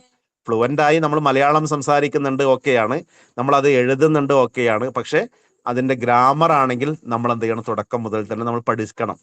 അപ്പൊ അതാണ് ഇപ്പൊ ഇതില് പിന്നെ മലയാളവുമായി ബന്ധപ്പെട്ട് അതിന്റെ മലയാള ഗ്രാമർ അല്ലെങ്കിൽ ഒരു കവിത തന്ന് അതുമായി ബന്ധപ്പെട്ടിട്ടുള്ള പിന്നെ വിഷയങ്ങൾ ഒക്കെയാണ് സാധാരണഗതിയിൽ ചോദിക്കാറുള്ളത്. അപ്പോ ഇംഗ്ലീഷ് പിന്നെ എന്തുകൊണ്ട് നമുക്കത് എളുപ്പമാവുന്നതെന്ന് ചോദിച്ചാൽ ഇംഗ്ലീഷിൽ ഏകദേശം ഇതേപോലെയാണ് നമ്മൾ ആ ഭാഷ നമ്മൾ പഠിച്ചിട്ടുള്ളത്. എന്ന് വെച്ചാൽ 8 മുതൽ 10 വരെ, അതിനു മുമ്പ് തന്നെ പഠിച്ച ആളുകൾ ഉണ്ടാവും. 8 മുതൽ 10 വരെ എന്തായിരുന്നാലും നമ്മൾ ബേസിക് ഇംഗ്ലീഷ് പഠിച്ച ആളുകളാണ്. അത് തന്നെ ഒന്നുകൂടി പൊടി തട്ടി എടുക്കാവുന്നതേ ഉള്ളൂ ഈ ഒരു കേട്ടറ്റ് സിലബസിലുള്ള കാര്യങ്ങൾ എന്ന് പറയുന്നത്. അപ്പൊ അതുകൊണ്ട് ഓൾറെഡി നമ്മൾ അത് പഠിച്ചതാണ്. മലയാളം ഒരുപക്ഷെ നമ്മൾ അങ്ങനെ തന്നെ പഠിച്ചിട്ടുണ്ടാവില്ല. ഓക്കെ, അപ്പൊ അതുകൊണ്ട് സാധാരണഗതിയിൽ ഇംഗ്ലീഷ് എടുക്കലാണ് നല്ലത് എന്നാണ് നമ്മൾ പറയാ. എന്നാൽ ഒരുപക്ഷെ നമ്മൾ ഇനി അത് തെരഞ്ഞെടുത്ത് അടുത്തൊരു എക്സാം നേരെ തിരിച്ചായാൽ അതിൽ നമ്മളെ നിങ്ങൾ പറയുകയും ചെയ്യരുത്. സാധാരണഗതിയിൽ കണ്ടുവന്ന ഒരു രൂപമാണ് ഇപ്പോൾ ഇവിടെ നിങ്ങളോടുമായി പങ്കുവച്ചിട്ടുള്ളത്. പിന്നെ അടുത്തൊരു ഏരിയ, അപ്പൊ അതിൽ നിന്ന് ഈ ലാംഗ്വേജുമായി ബന്ധപ്പെട്ട് 30 മാർക്കിനാണ് നമുക്ക് ചോദ്യം വരാറുള്ളത്. കേട്ടറ്റ് 3യുടെ കാര്യമാണ് പറയുന്നത്. പിന്നെ സബ്ജക്റ്റ് ഏരിയയാണ്, അതില് പിന്നെ അറബിക്കുമായി ബന്ധപ്പെട്ട ഏരിയയാണ്. ആ സിലബസ് നമുക്ക് ഒന്ന് പരിചയപ്പെടാം. അപ്പൊ അതില് ഒന്ന് അറബിക്കിന്റെ ഇപ്പൊ ലിറ്ററേച്ചർ, അതേപോലെ തന്നെ ഗ്രാമർ, പിന്നെ റിട്ടോറിക് ആൻഡ് പ്രോസഡി, എൽമുൽ ബലാഗ വൽ അറൂദ്, ഇങ്ങനെ തുടങ്ങിയ കുറച്ച് ഏരിയകൾ വരുന്നുണ്ട്. അവ ടോട്ടലി ഏകദേശം 50 മാർക്കിന് വരും. പ്ലസ് അറബിക് പെഡഗോജി, നേരത്തെ നമ്മൾ പറഞ്ഞ ഈ ഒരു അഡോളസെന്റ് പീരീഡ്, അതേപോലെ തന്നെ കുട്ടികളെയാണ് നമ്മൾ പഠിപ്പിക്കുന്നത്. അപ്പൊ അതേ വിഷയങ്ങൾ തന്നെ അറബിയിലുള്ള കുറച്ച് കാര്യങ്ങൾ നമുക്ക് ഈ ഒരു ഏരിയയിൽ പരിചയപ്പെടാനുണ്ട് അല്ലെങ്കിൽ പഠിക്കാനുണ്ട്, അറബിക് പെഡഗോജി. അങ്ങനെ അവ രണ്ടും കൂടി 80 മാർക്കിനാണ് വരുന്നത്. അങ്ങനെ ടോട്ടലി 150 മാർക്കിനാണ് ക്വസ്റ്റ്യൻസ് വരുന്നത്. ഓക്കെ, ഇനി കാറ്റഗറി 4, ഇതാണ് കൂടുതൽ ആളുകളും എഴുതുന്നുണ്ടാവുക. അപ്പൊ ഇതിലും ഇതേപോലെ തന്നെ 3 ഭാഗങ്ങളായിട്ടാണുള്ളത്. അതിൽ ആദ്യ ഭാഗം child development, pedagogy and teaching aptitude എന്ന് പറയുന്ന ഏരിയയാണ്. അത് നമ്മൾ നേരത്തെ പറഞ്ഞ അതേ കാര്യം തന്നെയാണ് ഇവിടെ. ഒന്നുകൂടി LP UP തലങ്ങളിലുള്ള കുട്ടികളായതുകൊണ്ട് കുറച്ചുകൂടി താഴെയുള്ള കുട്ടികൾ എന്ന അർത്ഥത്തിലായതുകൊണ്ടാണ് അവിടെ ചൈൽഡ് ഡെവലപ്മെന്റ് എന്ന് കൊടുത്തിട്ടുള്ളത്. അവിടെയും നമുക്ക് ഈ കാര്യങ്ങൾ തന്നെയാണ് അറബിക് പെഡഗോജി അഥവാ ടീച്ചിങ് മെത്തഡോളജിയും അതേപോലെ തന്നെ ടീച്ചിങ് ആപ്റ്റിറ്റ്യൂഡും ഒക്കെയായി ബന്ധപ്പെട്ട കുറച്ച് കാര്യങ്ങളാണ് ആ ഭാഗത്ത് നമുക്ക് പഠിക്കാനുള്ളത്. 30 മാർക്കിനാണ് അവിടെ ക്വസ്റ്റ്യൻസ് വരുന്നത്. പിന്നെ നേരത്തെ നമ്മൾ പരിചയപ്പെട്ട പോലെ തന്നെ ലാംഗ്വേജ് ആണ് അവിടെ. ഒന്നുകിൽ മലയാളം, അല്ലെങ്കിൽ ഇനിയിപ്പോ തമിഴോ കന്നഡയോ ഏതാണോ നമുക്ക് പരിചിതമായത് അത് എടുക്കാം, അതല്ലെങ്കിൽ ഇംഗ്ലീഷ്. ഓക്കെ, അപ്പൊ അത് നിങ്ങളുടെ ഇഷ്ടമനുസരിച്ച് തിരഞ്ഞെടുക്കാവുന്നതാണ്. നമ്മൾ രണ്ടിലും നിങ്ങൾക്ക് എന്ത് ചെയ്യും? കോച്ചിങ് നൽകും.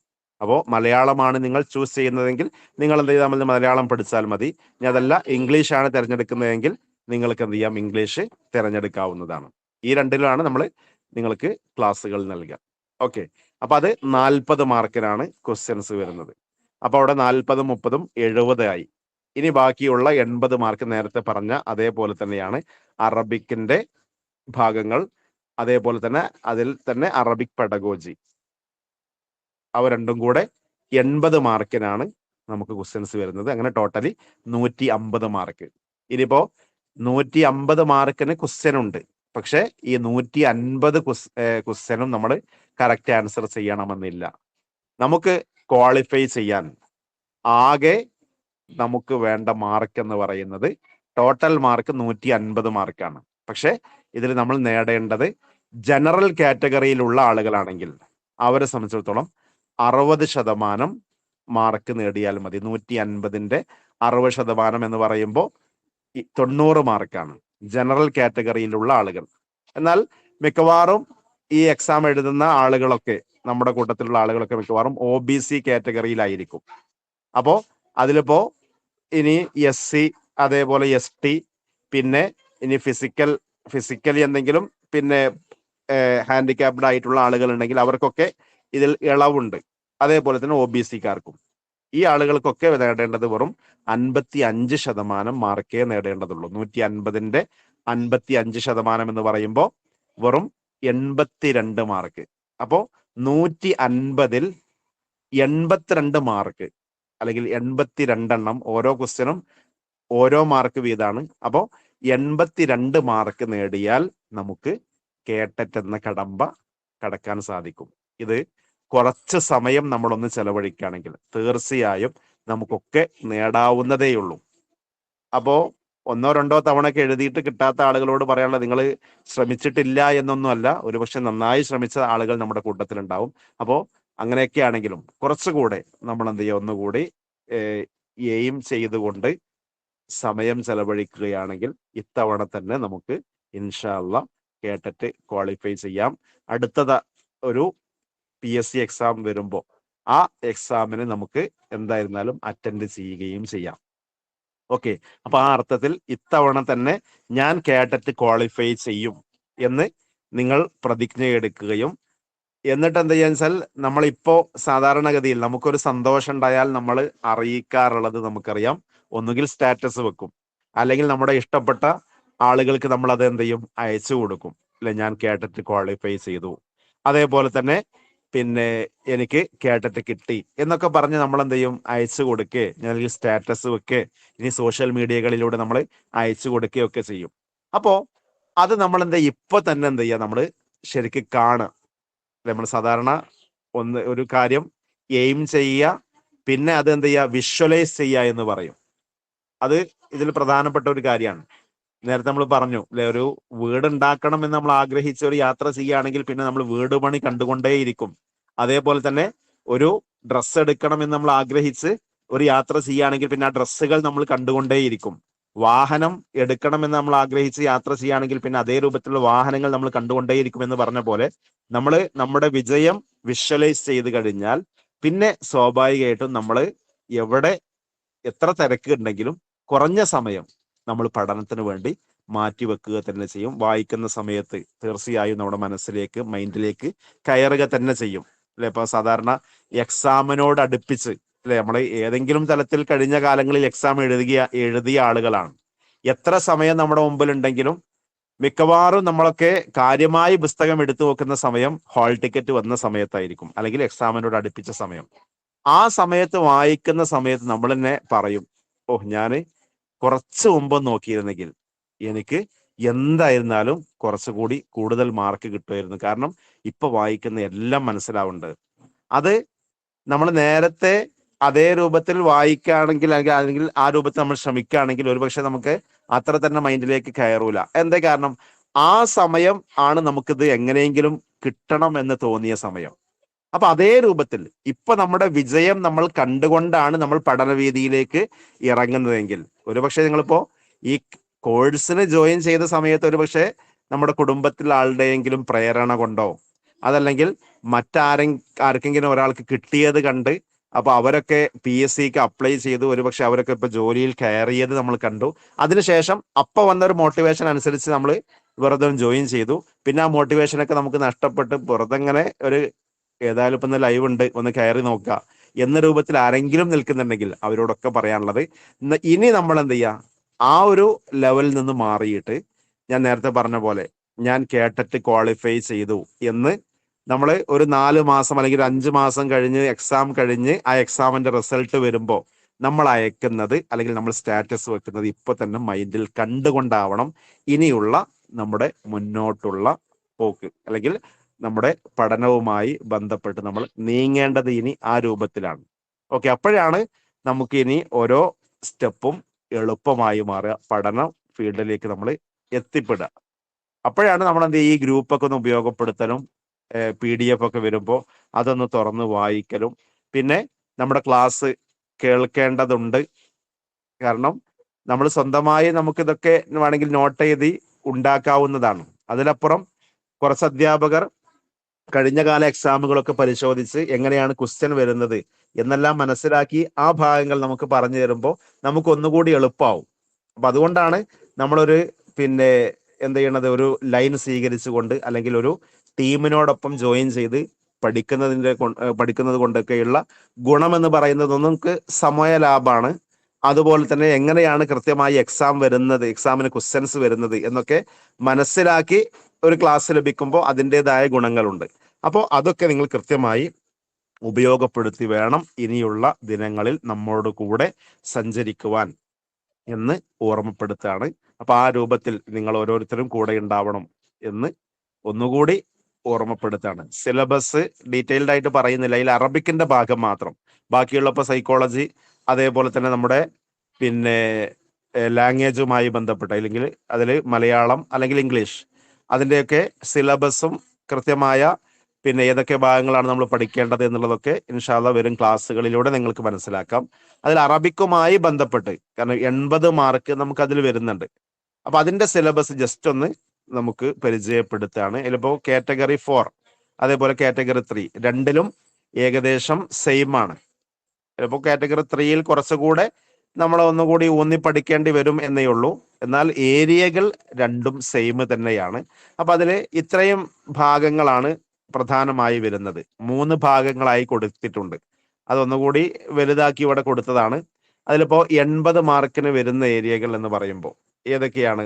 അതിലിപ്പോ ഒന്നാമത്തത് അൽ അറബിയ, അറബിക് എന്ന് പറഞ്ഞു കൊടുത്തതിൽ ഇതിലിപ്പോ പിന്നെ 2 ഭാഗങ്ങളിലായിട്ടാണ് ക്വസ്റ്റ്യൻസ് വരുന്നത്. അതിലിപ്പോ ഒന്നാമത്തെ ഭാഗത്ത് അറബിക് ഗ്രാമർ വരുന്നുണ്ട്. അതേപോലെ തന്നെ താരീഖുൽ അദബുൽ അറബി, താരീഖുൽ അദബുൽ അറബി എന്ന് വെച്ചാൽ അറബിക് ലിറ്ററേച്ചർ, അതിന്റെ ചരിത്രം, അത് വരുന്നുണ്ട്. പിന്നെ അറബിക് പെഡഗോജി, അറബിക് പെഡഗോജി അതാണ് ഇപ്പൊ അതിൽ രണ്ടാമത്തെ ഒരു കിസ്മായിട്ട് വരുന്നത്. ഇങ്ങനെ പ്രധാനമായി 2 ഭാഗങ്ങളായിട്ട് നമുക്ക് ക്വസ്റ്റ്യൻസ് വരുന്നുണ്ട്. അതിൽ ഒന്നാമത്തെ ഭാഗത്ത് ഇപ്പൊ ഈ പറഞ്ഞ അറബിക് ലിറ്ററേച്ചറുമായി ബന്ധപ്പെട്ട് വരുന്ന ഭാഗത്ത് ഒന്ന് അൽ ലുഗ അൽ അറബിയ. അപ്പൊ അതില് അറബി ഭാഷ, അതിന്റെ ചരിത്രം എന്ന് പറയുന്നത് സ്വാഭാവികമായിട്ടും അപ്പോ അറബി ഭാഷയുടെ ഉത്ഭവം, അത് മുതൽക്ക് ഇങ്ങോട്ട് ഓരോരോ കാലഘട്ടങ്ങളിലൂടെ ഈ ഭാഷ കടന്നു വന്നതും അതിൽ ആ ഭാഷയിൽ ഒരുപാട് സാഹിത്യകാരന്മാർ, അവരുടെ പ്രധാനമായ സേവനങ്ങൾ, അതൊക്കെയാണ് നമുക്ക് ഈ ഭാഗങ്ങളിൽ നോക്കാനുള്ളത്. അപ്പൊ അതില് പിന്നെ പ്രധാനമായി ഓരോരോ കാലഘട്ടങ്ങളെ ബേസ് ചെയ്ത് വരുന്നുണ്ട്. ഏതൊക്കെ ഘട്ടങ്ങളാണ് നമുക്ക് പരിചയപ്പെടാം. പിന്നെ മറ്റൊരു ഏരിയ എന്ന് പറയുന്നത് അറബിക് ലിറ്ററേച്ചറിൽ തന്നെ ഇസ്ലാമിക് ലിറ്ററേച്ചർ എന്ന ഭാഗത്ത് വരുന്ന ഒരു ഭാഗമാണ് വിശുദ്ധ ഖുർആനും അതേപോലെ തന്നെ ആ ഖുർആന്റെ വിശദീകരണമായിട്ടുള്ള പ്രവാചകരുടെ ഹദീസുകളും, അൽ ഖുർആനുൽ കരീം വൽ അഹാദീസുൻ നബവിയ. അപ്പൊ അതിന്റെ അറബി ഭാഷയിലുള്ള സ്വാധീനം, അതാണിപ്പോ രണ്ടാമത്തെ ഭാഗം വരുന്നത്. പിന്നെ അതേപോലെ തന്നെ നമുക്ക് അറബി ഭാഷയിലുള്ള നമ്മുടെ കഴിവ് പരിശോധിക്കാൻ എന്നോണം മിക്കവാറും 2 രൂപത്തിൽ, ഒന്ന് ഒരു പിന്നെ നെസറിൽ, ഗദ്യത്തിൽ നിന്നുള്ള ഒരു പാരഗ്രാഫ്, അതുപോലെ തന്നെ ഒരു പദ്യത്തിന്റെ ചെറിയ ഒരു ഭാഗം, ഒരു 4-5 വരികൾ നൽകും. എന്നിട്ട് ഇവ രണ്ടിൽ നിന്നും 5 വീതം ക്വസ്റ്റ്യൻസ് സാധാരണഗതിയിൽ വരാറുണ്ട്. ഉദാഹരണമായിട്ട് ഗദ്യ സാഹിത്യത്തിൽ നിന്നിട്ടുള്ള ഏതെങ്കിലും ഒരു മക്കാലയിലെ അല്ലെങ്കിൽ ഒരു ലേഖന പിന്നെ ഒരു കവിതയിലെ ഒരു കഥയിലെ ഒരു ചെറുകഥയിലേക്ക് ഭാഗങ്ങൾ എടുത്തു കൊടുക്കുകയും എന്നിട്ട് അതിനെ ബേസ് ചെയ്തുകൊണ്ട് 5 ക്വസ്റ്റ്യൻസ്, അതുപോലെ തന്നെ ഒരു കവിത നൽകിയിട്ട് ആ കവിതയെ ബേസ് ചെയ്തിട്ട് 5 ക്വസ്റ്റ്യൻ, അങ്ങനെ ടോട്ടലി 10 ക്വസ്റ്റ്യൻസ് ആ ഒരു ഏരിയയിൽ നിന്ന് സാധാരണഗതിയിൽ വരാറുണ്ട്. പിന്നെ അതേപോലെ ഇൽമുൻ നഹ്വ്, അതേപോലെ ഇൽമു സ്വറഫ്, ബലാഗ, അറൂദ്, ഈ 4 ഏരിയകളിൽ നിന്നും ചോദ്യങ്ങൾ വരാറുണ്ട്. ഇൽമുൻ നഹ്വ് എന്നുവെച്ചാൽ അറബിക് ഗ്രാമർ, അതേപോലെ തന്നെ അതിന്റെ ഒരു അനുബന്ധ ഘടകം തന്നെയാണ് ഇൽമു സ്വറഫ് എന്ന് പറയുന്നത്. ഓക്കെ. പിന്നെ റിട്ടോറിക് എന്ന് വെച്ചാൽ ഇൽമുൽ ബലാഗ, അതുപോലെ തന്നെ പ്രോസഡി, ഇൽമുൽ അറൂദ്. ഇതൊക്കെ ഡീറ്റെയിൽഡ് ക്ലാസ്സുകൾ ഈ ഓരോ ഭാഗത്ത് ഉള്ളതും നിങ്ങൾക്ക് ലഭിക്കുന്നതായിരിക്കും. ആ സമയത്ത് അറിയാത്ത ആരെങ്കിലും ഉണ്ടെങ്കിൽ ഇൻഷാ അല്ലാഹ് അതൊക്കെ നിങ്ങൾക്ക് കൃത്യമായി പഠിക്കാവുന്ന രൂപത്തിൽ തന്നെ നമ്മൾ ക്ലാസ്സുകൾ നിങ്ങൾക്ക് പ്രൊവൈഡ് ചെയ്യുന്നതായിരിക്കും. അതുപോലെ തന്നെ പിന്നെ നമ്മൾ കിതാബു ദാരിസും അതേപോലെ തന്നെ കിതാബുൽ മുദരിസും എന്ന് വെച്ചാൽ സാധാരണ നമ്മൾ 1 മുതൽ 7 വരെ ഉള്ള ക്ലാസ്സുകളിലെ കാറ്റഗറി 4കാർക്കാണ് പറയുന്നത്. 1 മുതൽ 7 വരെയുള്ള നമ്മുടെ കേരളത്തിലുള്ള സ്കൂളുകളിൽ പഠിപ്പിക്കുന്ന അറബിക് ടെസ്റ്റുകൾ അതൊന്ന് ജസ്റ്റ് നമ്മൾ പരിശോധിക്കുന്നത് നല്ലതാണ്. അതുമായി ബന്ധപ്പെട്ട ചോദ്യങ്ങൾ സാധാരണഗതിയിൽ വരാറുണ്ട്. ആ പാഠഭാഗവുമായി ബന്ധപ്പെട്ടിട്ടുള്ളപ്പോൾ ഖുർആനിലെ ചില ഹദീസുകൾ, പിന്നെ ആയത്തുകൾ, അതേപോലെ തന്നെ ചെറിയ ചില ഹദീസുകൾ, പ്രവാചക വചനങ്ങൾ ആ ഒരു പാഠഭാഗത്ത് വന്നവയുണ്ടാവും. അപ്പൊ അതൊക്കെ ചോദിക്കാറുണ്ട്. അതേപോലെ ചില കവിതകൾ, ആ കവിതകൾ എഴുതിയ ആളുമായി ബന്ധപ്പെട്ട് ചില ചോദ്യങ്ങൾ ഉണ്ടാവാറുണ്ട്. അതുപോലെ ചില സാമൂഹ്യ പരിഷ്കർത്താക്കളെ കുറിച്ച് പിന്നെ ഈ ഒരു പാഠഭാഗങ്ങളിൽ വന്നിട്ടുണ്ടെങ്കിൽ അത് ചോദിക്കാറുണ്ട്. അതേപോലെ പിന്നെ പ്രധാനപ്പെട്ട ഏരിയകളൊക്കെയായി ബന്ധപ്പെട്ട ചോദ്യങ്ങൾ സാധാരണഗതിയിൽ ഈ ഒരു ഭാഗത്ത് നിന്ന് ചോദിക്കാറുണ്ട്. അപ്പോൾ ആ ഒരു ടെക്സ്റ്റ് ഒന്ന് നമ്മൾ പരിശോധിക്കുന്നത് നല്ലതാണ്. അതേപോലെ തന്നെ അധ്യാപക ഗൈഡ്, അധ്യാപക സഹായിയായിട്ടുള്ള കിതാബുൽ മുദരിസ്, ഇവ രണ്ടും നമ്മൾ പരിശോധിക്കണം. അപ്പൊ അതിലും നിങ്ങൾക്ക് ഈ ഒരു അറബിക് പെഡഗോജിയുടെ ക്ലാസ് ലഭിക്കുന്ന സമയത്ത് ആ ഭാഗവും നിങ്ങൾക്ക് ക്ലിയർ ചെയ്യാവുന്നതാണ്. പിന്നെ മറ്റൊരു പ്രധാന ഏരിയയാണ് 30 മാർക്കിന്. നേരത്തെ പറഞ്ഞ ആ ഭാഗങ്ങളൊക്കെ കൂടി 50 മാർക്കിനാണ് വരുന്നത്. ഇനി 80-ൽ 30 മാർക്ക് വരുന്നത് ഈ രണ്ടാം ഭാഗത്ത് നിന്നാണ്. എന്ന് വെച്ചാൽ അറബിക് പെഡഗോജിയുമായി ബന്ധപ്പെട്ട ഏരിയയിൽ നിന്നാണ് ചോദ്യങ്ങൾ വരുന്നത്. അപ്പൊ അതിന്റെ ഓരോരോ ഭാഗങ്ങൾ, ഇപ്പോൾ ദിറാസത്തുൽ ലുഗ, വക്തിസാബുൽ ലുഗ എന്ന് വെച്ചാൽ ലാംഗ്വേജ് പഠനം, അറബിക് ലാംഗ്വേജ് പഠനവുമായി ബന്ധപ്പെട്ട്, അതേപോലെ തന്നെ ഒരു ഭാഷ ഒരു കുട്ടി ആർജിച്ചെടുക്കുന്നത് എങ്ങനെയാണ്, ലാംഗ്വേജ് അക്വിസിഷൻ, അതാണ് ഇക്തിസാബുൽ ലുഗ. അപ്പോൾ അതുമായി ബന്ധപ്പെട്ട കുറച്ച് കാര്യങ്ങൾ നമുക്ക് പഠിക്കാനുണ്ട്. അപ്പൊ അതിലാണ് നമ്മൾ സാധാരണ പിന്നെ ഒരു ഭാഷ, ഒരു പുതിയ ഭാഷ അല്ലെങ്കിൽ ഒരു അജ്നബിയായ ഭാഷ പഠിക്കുന്ന സമയത്ത് നമ്മൾ ശ്രദ്ധിക്കേണ്ട ചില കാര്യങ്ങൾ. അപ്പോൾ അധ്യാപകരാകുമ്പോൾ നമ്മൾ സാധാരണഗതിയിൽ ചെയ്തു പോകുന്ന അല്ലെങ്കിൽ നമ്മൾ പഠിച്ചു പോകുന്ന രീതി ഉണ്ടാവും അല്ലെ. ഒരു അധ്യാപകൻ ക്ലാസ്സിൽ ആദ്യം തന്നെ കുട്ടികൾക്ക് ലാംഗ്വേജ് പഠിപ്പിക്കാൻ വേണ്ടിയിട്ട് ചിലപ്പോൾ അക്ഷരങ്ങൾ പഠിപ്പിച്ചു കൊടുക്കും. അതായിരിക്കും നമ്മൾ മിക്കവാറും പഠിച്ചു പോകുന്ന ഒരു രീതി. പക്ഷെ അങ്ങനെയല്ല ശരിക്കും പഠിപ്പിക്കേണ്ടത് അല്ലെ. അതിന്റെ ഭാഗമാണ് ഇപ്പൊ മഹാറാത്തുൽ ലുഗവിയ്യ. അവിടെ ആദ്യം തന്നെ നമ്മൾ ഇസ്തിമാ എന്നുള്ളതാണ്. നമ്മൾ ഭാഷ പഠിച്ചിട്ടുള്ളത്, മാതൃഭാഷ നമ്മൾ പഠിച്ചിട്ടുള്ളത് ഒരിക്കലും ഇതേപോലെ അക്ഷരങ്ങൾ ആദ്യം പഠിച്ചിട്ടല്ല. മറിച്ച് നമ്മുടെ മാതാപിതാക്കളിൽ നിന്ന് അല്ലെങ്കിൽ നമ്മുടെ സഹോദരങ്ങളിൽ നിന്ന്, കുടുംബങ്ങളിൽ നിന്നൊക്കെ നമ്മൾ ഭാഷ നമ്മൾ കേൾക്കുകയാണ് ചെയ്യുന്നത്. ആ കേട്ട ഭാഷ പിന്നീട് നമ്മൾ എന്ത് ചെയ്യുന്നു, നമ്മുടെ പിന്നെ നാവിലൂടെ നമ്മളത് സംസാരിക്കാൻ ശ്രമിക്കും. പിന്നീടാണ് നമ്മൾ വായനയിലേക്ക്, എഴുത്തിലേക്കൊക്കെ പോയിട്ടുള്ളത്. പക്ഷേ പലപ്പോഴും ഒരു അന്യഭാഷ പഠിപ്പിക്കുന്ന സമയത്ത് നേരെ തിരിച്ചാണ് ഉണ്ടാവാറുള്ളത്. ആദ്യം തന്നെ അക്ഷരങ്ങൾ പഠിപ്പിച്ചു കൊടുത്ത് എന്നിട്ടാണ് പിന്നെ ഈ ഒരു ബാക്കിയുള്ള മേഖലയിലേക്കൊക്കെ വരാറുള്ളത്. പക്ഷെ അങ്ങനെയല്ല ശരിക്ക്. അതിന്റെ സ്റ്റെപ്പ് എന്ന് പറയുന്നത് ഇസ്തിമാ, തഹദ്ദുസ്, ഖിറാഅത്ത്, കിതാബത്ത്, ഇങ്ങനെ ഈ ഓർഡറിലാണ് വരുന്നത്. LSRW, ലിസണിങ്, അതേപോലെ തന്നെ സ്പീക്കിംഗ്, പിന്നെ റീഡിങ്, റൈറ്റിംഗ്, ഈ ഒരു ഓർഡറിലാണ് ശരിക്കും വരേണ്ടത്. അപ്പോൾ അതുമായി ബന്ധപ്പെട്ട കുറച്ച് കാര്യങ്ങൾ നമുക്ക് മനസ്സിലാക്കാൻ, ഇസ്തിമാവുമായി ബന്ധപ്പെട്ട്, തഹദ്ദുസുമായി ബന്ധപ്പെട്ട്, ഖിറാഅത്തുമായി ബന്ധപ്പെട്ട്, കിതാബത്തുമായി ബന്ധപ്പെട്ടൊക്കെ സാധാരണഗതിയിൽ ചോദ്യങ്ങൾ വരാറുണ്ട്. അപ്പൊ അതിന്റെ എക്സ്പ്ലനേഷൻസ് എല്ലാം നമുക്ക് വിശദമായി തന്നെ നിങ്ങൾക്ക് ക്ലാസ്സുകൾ ലഭിക്കുന്നതായിരിക്കും. ആ സമയത്ത് നമുക്ക് പഠിക്കാം. പിന്നെ അതേപോലെ തന്നെ കമ്മ്യൂണിക്കേഷനുമായി ബന്ധപ്പെട്ട് വരുന്ന മഹാറാത്ത് സ്കിൽസ്, കമ്മ്യൂണിക്കേഷൻ സ്കിൽസ്, അതേപോലെ തന്നെ വ്യത്യസ്ത ടീച്ചിങ് മെത്തഡോളജികൾ, അതിലിപ്പോ പഴയകാല മെത്തഡോളജികളും പുതിയതായിട്ടുള്ള മെത്തഡോളജികളും, അതൊക്കെ നമുക്ക് ഈ ഭാഗത്ത് പഠിക്കാനുള്ളതാണ്. അതാണ് തുറുഖുത്ത് തദ്രീസ് എന്ന് പറയുന്ന ഭാഗം. ഇങ്ങനെ കുറച്ച് കാര്യങ്ങൾ ഈ ഒരു ഏരിയയുമായി ബന്ധപ്പെട്ട്, അഥവാ ടീച്ചിങ് മെത്തഡോളജി അല്ലെങ്കിൽ അറബിക് പെഡഗോജിയുമായി ബന്ധപ്പെട്ട് നമുക്ക് പഠിക്കാനുണ്ട്. ഇതൊക്കെ വിശദമായി പിന്നീട് ഇൻഷാ അല്ലാഹ് നമുക്ക് ചർച്ച ചെയ്യാം. അതേപോലെ പിന്നെ ഇനി ഇതിൽ നമുക്ക് പഠിക്കാൻ റഫറൻസ് ഗ്രന്ഥങ്ങളാണ് ഇപ്പോൾ ഇവിടെ നൽകിയിട്ടുള്ളത്. നിങ്ങളെ സംബന്ധിച്ചിടത്തോളം ഈ റഫറൻസ് ഗ്രന്ഥങ്ങളൊന്നും നിങ്ങൾ ഇപ്പോ ഈ ഒരു കേട്ടറ്റ് എക്സാമിനേഷന് വേണ്ടിയിട്ട് നോക്കേണ്ടി വരില്ല. കാരണം ഇതിലൊക്കെ നിങ്ങൾക്ക് ഡീറ്റെയിൽഡ് ക്ലാസ്സുകൾ തന്നെ ലഭിക്കുന്നതായിരിക്കും. അപ്പൊ ആ നോട്ട്സും ക്ലാസ്സുകളും പരമാവധി നിങ്ങൾ ഉപയോഗപ്പെടുത്തിയാൽ തന്നെ നമുക്ക് ലക്ഷ്യത്തിലെത്താൻ പറ്റും. ഓക്കെ, ഇനിയിപ്പോ അതില് നമുക്കിപ്പോ താരീഖുൽ അദബുൽ അറബി അല്ലെങ്കിൽ അറബിക്കിൽ നമ്മൾ പഠിക്കാനുള്ള ഭാഗങ്ങൾ മൊത്തത്തിലൊന്ന് നമുക്ക് പറയാൻ പറ്റുകയാണെങ്കിൽ ഇങ്ങനെ പറയാം. ഒന്ന്, താരീഖുൽ അദബുൽ അറബി തന്നെയാണ്. കുറച്ച് കൂടുതലായി ചോദ്യങ്ങൾ നമുക്ക് പ്രതീക്ഷിക്കാവുന്ന ഒരു ഏരിയയാണ്. അതുപോലെ തന്നെ ഇൽമുൻ നഹവ്, അറബിക് ഗ്രാമറുമായി ബന്ധപ്പെട്ട് അതിലും കുറച്ച് കൂടുതൽ സാധാരണഗതിയിൽ ചോദ്യങ്ങൾ വരാറുണ്ട്. പിന്നെ റിട്ടോറിക് ആൻഡ് പ്രോസഡി, എൽമുൽ ബലാഗ വൽ അറൂദ്, ഇവ രണ്ടും സാധാരണഗതിയിൽ ഒരൊറ്റ യൂണിറ്റ് ആയിട്ടാണ് പരിഗണിക്കാറുള്ളത്. അപ്പോൾ ആ ഭാഗത്ത് നിന്ന് ചോദ്യങ്ങൾ നമുക്ക് പ്രതീക്ഷിക്കാം. അപ്പൊ അതിലൊക്കെ എങ്ങനെയാണ് ചോദ്യങ്ങൾ വരുന്നത് എന്നൊക്കെ മനസ്സിലാക്കി തന്നെ നമുക്ക് ഈ വിഷയം കൃത്യമായി പഠിക്കാവുന്നതാണ്. അതേപോലെ ഈ ലിറ്ററേച്ചറിന്റെ ഏരിയയിൽ നമുക്ക് പ്രധാനമായ ഒരു ഏരിയയാണ് ഇന്ത്യൻ അറബിക് ലിറ്ററേച്ചർ. അപ്പൊ നമ്മൾ ഇന്ത്യയിലാണ് നമ്മളുള്ളത്, അതിൽ തന്നെ കേരളത്തിലാണെന്നുള്ളത് കൊണ്ട് കേരളത്തിലെ അറബി സാഹിത്യവുമായി ബന്ധപ്പെട്ട ചരിത്രവും. അതിലിപ്പോ ഡീറ്റെയിൽഡ് ആയിട്ടൊന്നും നമുക്ക് നോക്കേണ്ടതില്ല. ചില പ്രധാനപ്പെട്ട വ്യക്തികളെ കുറിച്ച് അറബി സാഹിത്യത്തിൽ സംഭാവന നൽകിയ ആളുകൾ നമുക്ക് അറിയുന്ന ആളുകൾ തന്നെയാണ് അല്ലെ. ഇപ്പൊ വെളിയങ്കോട് ഉമർ ഖാദി, അതേപോലെ തന്നെ സൈനുദ്ദീൻ മഖ്ദൂം, അൽ കബീറും അസ്വഗീറും.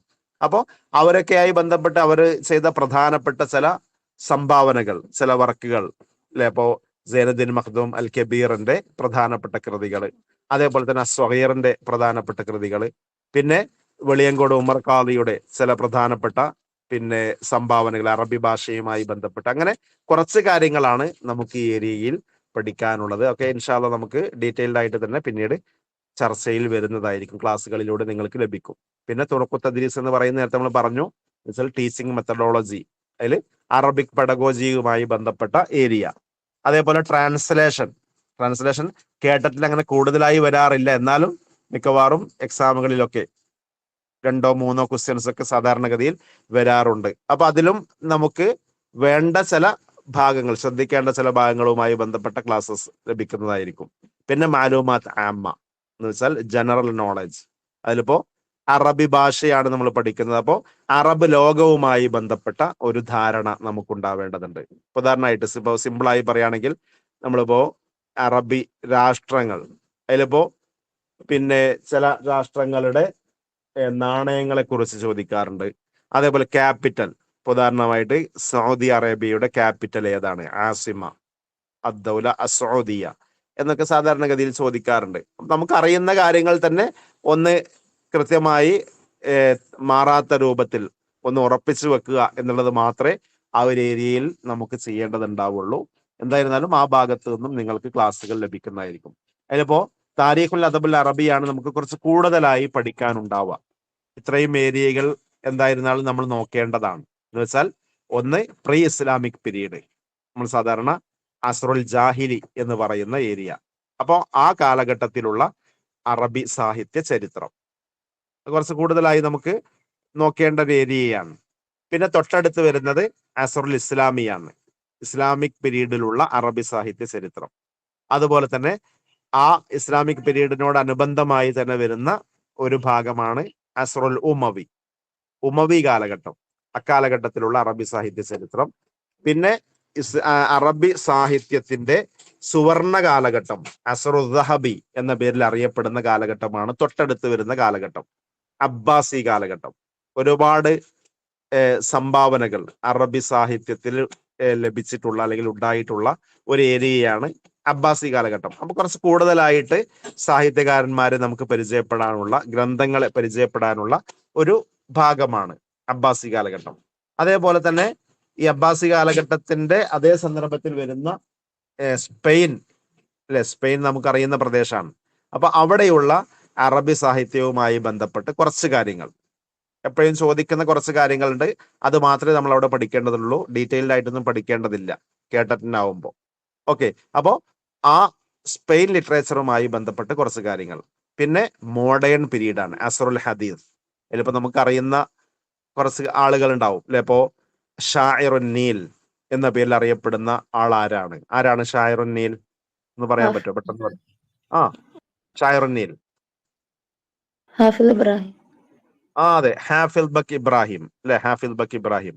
അതേപോലെ അമീർ ഷുഅറാ ഫിൽ അസ്റിൽ ഹദീസ്, ആരാണ് അമീർ ഷുഅറാ?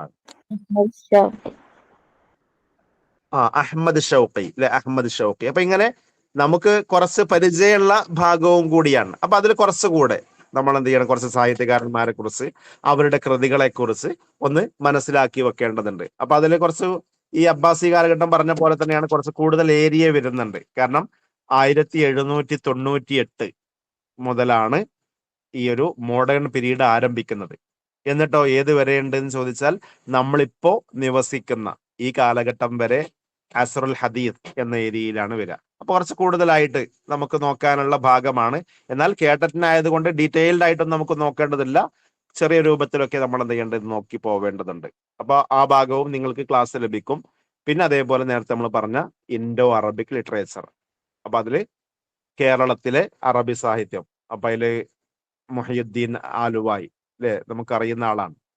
അപ്പോ അതേപോലെയുള്ള പ്രസിദ്ധരായ കുറച്ച് പിന്നെ അറബി സാഹിത്യത്തിൽ സംഭാവന നൽകിയിട്ടുള്ള ആളുകളെ കുറിച്ചും അവരുടെ കൃതികളൊക്കെ കുറിച്ചാണ് നമുക്ക് പഠിക്കാനുള്ളത്. ഇത്രയും ഏരിയയാണ് നമുക്ക് സാധാരണഗതിയിൽ ഈ ഒരു അറബിയുമായി ബന്ധപ്പെട്ട ഭാഗത്ത് പഠിക്കാനുള്ളത്. ഓക്കെ, ഇനി ഒരു 1-2 ക്വസ്റ്റ്യൻ മാത്രം ജസ്റ്റ് ഒരു സാമ്പിളിന് വേണ്ടിയിട്ടൊന്ന് കാണിക്കാണ്. ഇൻഷാല്ല ബാക്കി ഡീറ്റെയിൽഡ് ആയിട്ട് നമുക്ക് ഓരോരോ ഭാഗങ്ങളും പിന്നീട് ചർച്ച ചെയ്തു പോവാം. ഇപ്പോ ഇവിടെ കേട്ടറ്റ് 3 2022 ചോദിച്ച ഒരു ചോദ്യമാണ്.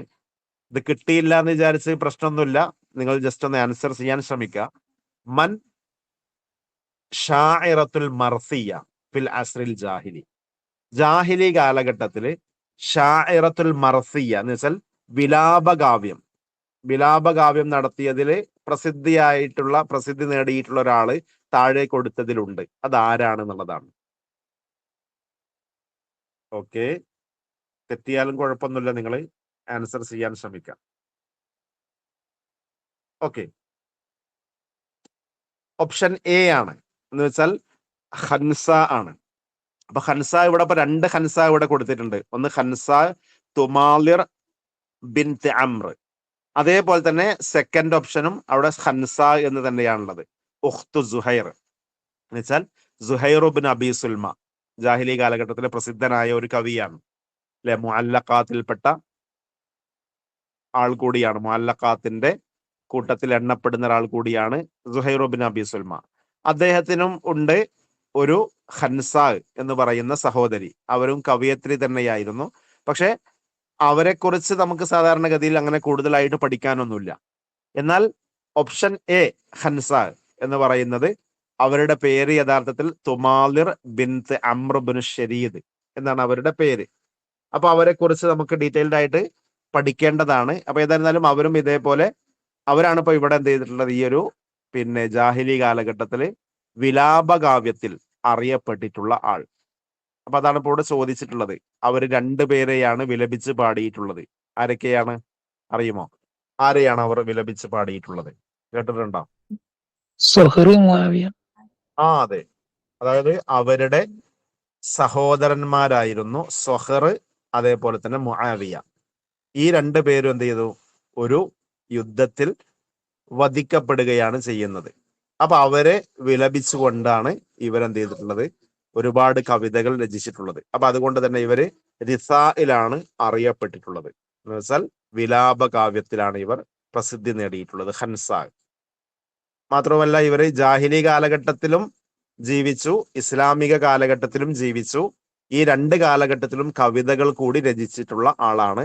അപ്പൊ അങ്ങനെയുള്ള കവികൾക്ക് എന്താണ് നമ്മൾ സാധാരണ പറയാറുള്ളത്? അശ്വാറ ഉൽ മുഖ്ലറമൂൻ എന്നാണ് പറയാറുള്ളത്. അപ്പോ ഹൻസ ആ ഗണത്തിൽ വരുന്ന ആളാണ്. ഒക്കെ ഡീറ്റെയിൽഡ് ആയിട്ട് നമുക്ക് പിന്നീട് ഏതായിരുന്നാലും പഠിക്കാം. ശരി, അപ്പൊ ഹൻസനെ കുറിച്ച് പറയുമ്പോൾ ഒന്ന് അവരുടെ പേര് തന്നെയാണ് പ്രധാനം. തുമാലിർ ബിൻത് അംർ എന്നാണ് ശരിക്കും അവരുടെ പേര്. തുമാലിർ എന്നാണ് പേര്. ഓക്കെ, പിന്നെ അവര് റിസായിലാണ് പ്രസിദ്ധി നേടിയിട്ടുള്ളത് എന്ന് നമ്മൾ പറഞ്ഞു. അവരുടെ 2 സഹോദരന്മാർ സൊഹർ, അതേപോലെ തന്നെ മുആവിയ, ഇവര് മരണപ്പെട്ടപ്പോഴാണ് അവരെ വിലപിച്ചുകൊണ്ട് അവർ കവിത പാടിയിട്ടുള്ളത്. ഓക്കെ, ഇനി അവരുടെ കബീല ബനു സുലൈം എന്നുള്ളതാണ് അവരുടെ പിന്നെ കബീല. അതുകൊണ്ടാണ് അംർ അസ്സുലമിയ എന്ന അവരുടെ പിതാവിനെ കുറിച്ച് മുകളിലാണ് കൊടുത്തിട്ടുള്ളത്, തുമാലിർ ബിൻത് അംർ അസ്സുലമിയ. ഓക്കെ, അപ്പൊ ഹൻസാന്റെ കബീല ഏത് എന്ന് ചിലപ്പോൾ ചോദിക്കുകയാണെങ്കിൽ ബനു സുലൈം. പിന്നെ ഇവര് ഈ സുഹർ അതേപോലെ തന്നെ മുആവിയ ഈ 2 പേരും വധിക്കപ്പെട്ടു എന്ന് നമ്മൾ പറഞ്ഞു.